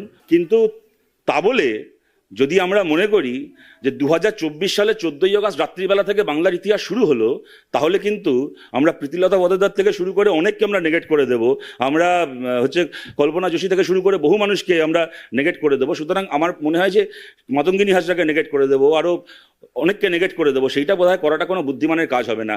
এইটাই আমাদের বলা ছিল যে একটা আন্দোলন ডেফিনেটলি সবাই আসবেন, যাদের বিরাট কোনো রাজনৈতিক মানে কমিটমেন্ট নেই তারাও আসবেন। কিন্তু তা বলে যদি আন্দোলনে লাঠি হাতে কিছু হাবিলদার দাঁড়িয়ে থাকে এটা বলার জন্য যে এই আসো স্লোগান দাও বাড়ি যাও, কিন্তু ব্যবস্থা বদল চাইতে পারবে না, ক্ষমতা বদল চাইতে পারবে না, তাহলে সেইটা তখন এদেরকে দেখলে মনে হয় যে আন্দোলনের উদ্দেশ্য নেই। কিন্তু এদেরকে অতিক্রম করে যে অসংখ্য মানুষ পরিবর্তন চাইছে, তাদের উদ্দেশ্য আছে, তাদের উদ্দেশ্য নিশ্চয়ই একদিন পূরণ হবে। ধন্যবাদ। Thank you. শতরূপ অনেকগুলো তীক্ষ্ণ ডার্ট ছুঁড়ে দিয়েছে অরূপের দিকে। অরূপ, 1 মিনিট। হিলারি ক্লিন্টন নিয়ে একটা কথা উঠেছে, আমেরিকার ফরমার সেক্রেটারি। তো আমি জানি না এই অসুখটাকে ডাক্তারি পরিভাষায় কি বলা হয়, সিলেক্টিভ অ্যামনেসিয়া বলে সম্ভবত কোনো একটা অসুখ আছে। তো আমাদের আরেকজন আমেরিকান ফরমার সেক্রেটারি ছিলেন, তার নাম হেনরি কিসিঙ্গার। ওই ইউনিয়ন কার্বাইড ভোপাল গ্যাস দুর্ঘটনা মনে আছে তো? আবার ডাউ কেমিক্যালের পিছনেও তিনি ছিলেন, তাকে সাদরে নন্দীগ্রামে বরণ করে এনেছিলেন কারা, আমরা ভুলে যাইনি। তাই যখন উদাহরণগুলো দেবেন সবগুলো মাথায় রেখে দেওয়াটাই ভালো। দ্বিতীয় কথা, পেট্রিয়ার্কি নিয়ে বলেছেন, আমি সমর্থন করি দীপশিতার বাক্যকে। আজকের যুগে দাঁড়িয়ে এই কথাগুলো সোচ্চারে বলা যে কোনো সুস্থ বুদ্ধি রাজনৈতিক মানুষের কাম্য, সেটা দীপশিতা করেছেন, তাকে ধন্যবাদ। শুধু পেট্রিয়ার্কি শিক্ষাটা যদি তখন বিনয় কুমার বা অনিল বসুকে দিতেন, ওই মমতা ব্যানার্জি আর মেধা পাটেকার দেখা গেলে পরে শরীরের বিশেষ বিশেষ অঙ্গ দেখাতে হবে মহিলা কমরেডদের, এই শিক্ষাটা যদি সেদিন দিতেন দলটার আজকে এই অবস্থা হতো না। আর শতরূপ অনেকগুলো কথা বলেছে, মুশকিলটা তো এই চীনের চেয়ারম্যান, আমাদের চেয়ারম্যান। আমরা বলি পার্টিটা ভাগ হয়েছে কবে? 1962-তে ভারত চীন যুদ্ধের সময় যারা বলেছিল যে চায়না অ্যাটাক করেনি, ভারত অ্যাটাক ফার্স্ট, তার পরবর্তীকালে কলকাতা রাস্তায় স্লোগান এসেছিল। পার্টিটা তো ভাগ হয়েছে 1967-র পরে। তাকে যতই অস্বীকার করো, ভারতের মানুষ, বাংলার মানুষ দিনগুলো ভোলেনি বলেই আজও শূন্য হয়েই থাকতে হয়। ওইটা পরের ডিবেটে CDC will take it up. Thank you. এবারে বিশ্বনাথ, তোমার 1 মিনিট কেটে গেছে কিন্তু। একদম। দেখুন, আমি ঠান্ডা মাথায় আপনাদেরকে রিকোয়েস্ট করবো দুটো জিনিস ভাবতে। আমাদের আন্দোলন আজকে সন্ধ্যাবেলার থেকে আলোচনা হচ্ছে কেবলমাত্র আরজিকরের আন্দোলন। প্লিজ, আমরা কোথায়? উদ্দেশ্য আছে কি? আমাদের আন্দোলন ছিল, আমরা যারা প্রত্যেক দিন জেলার খবরগুলো রাখি, আমরা আন্দোলনের স্বরূপগুলো জানি। একটা পোস্টার মারে, ব্যানার মারে, দুটো লোক জড়ো হয় বা শেষ, আন্দোলন শেষ, উদ্দেশ্য শেষ। ছোট ছোট আন্দোলনগুলো প্রতিদিন যারা হিসেব রাখি, আমাদের আন্দোলনের উদ্দেশ্য খুঁজে পাই না। আবেগ পাই, কর্মসূচি পাই, কিন্তু উদ্দেশ্য পাই না।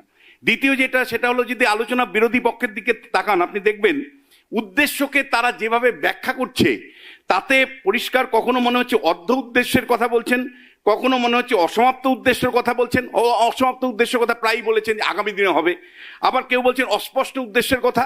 কিন্তু বাস্তব ক্ষেত্রে আপনাকে বলছি যে এই যে আন্দোলনগুলো পশ্চিমবাংলায় এই মুহূর্তে পরিচালিত হচ্ছে তার কিন্তু বৃহত্তম স্বার্থ কোনোটাই নেই। কোনোটাই যদি সত্যি মানুষের উদ্দেশ্যে আন্দোলনগুলো পরিচালিত হতো, মানুষ কি এত বোকা? সিপিএম এর যে সমস্ত নেতা বলছেন যে আমরা আমাদের আন্দোলনের উদ্দেশ্য আছে, যদি সত্যি আপনাদের আন্দোলনের উদ্দেশ্য থাকতো, মানুষ কেন যুক্ত হচ্ছে না? মানুষ কেন আপনারা কেন মানুষকে সঙ্গে পাচ্ছেন না? এই প্রশ্নটা আসবে না? এবং একই সাথে আপনাকে পরিষ্কার করে বলতে চাই যে রাজনৈতিক পরিবর্তন ছাড়া কিন্তু পশ্চিমবাংলাতে কোনো বৃহৎ উদ্দেশ্য কার্যকারী হতে পারে না। 1960-এর দশকের যে আন্দোলন, কৃষক আন্দোলন থেকে শুরু করে খাদ্য আন্দোলন হয়েছিল, তার মধ্য দিয়েই কিন্তু 77 সালে বামফ্রন্ট সরকার এসেছিল, ভূমি সংস্কারের থেকে শুরু করে একের পর এক ন্যায় বিচার কিন্তু নিশ্চিত করেছিল। আবার একইভাবে যখন 90-এর দশকে বামফ্রন্টের সরকার মধ্যবিত্তের পক্ষে কাজ করতে শুরু করলো, ধনতান্ত্রিক আত্মা বামফ্রন্টকে গ্রাস করলো, তখন বিরাট সংখ্যক গরিব মানুষকে সঙ্গে নিয়ে কিন্তু মমতা বন্দ্যোপাধ্যায় একের পর এক আন্দোলন গড়ে তুলেছিলেন। সিঙ্গুর নন্দীগ্রাম আন্দোলন ছিল অন্যতম। এবং ক্ষমতার পরিবর্তন যখন আসে, তখন এই নাগরিক সমাজের আন্দোলনগুলো কিন্তু যুক্ত হয়েছিল মমতা বন্দ্যোপাধ্যায়ের সাথে। ফলে পলিটিক্যাল সোসাইটিতে পলিটিক্যাল চেঞ্জ ছাড়া কি করে আপনি সামগ্রিকভাবে পরিবর্তনগুলো আনবেন, বা আমার ছোট ছোট আন্দোলনগুলোকে আক্ষরিক অর্থেই ন্যায় বিচারের জায়গায় পরিচালিত করবেন রাজনৈতিক পরিবর্তন ছাড়া? এই প্রশ্নটা কিন্তু আমাদের থাকবে। আমাদের প্রত্যেকজন বক্তা, প্রত্যেকজন speaker, to every member of Calcutta club, to all the people who work hard, Anandabazar, আরো আনন্দ, প্রত্যেককে অকুণ্ঠ ধন্যবাদ to make this evening what it was.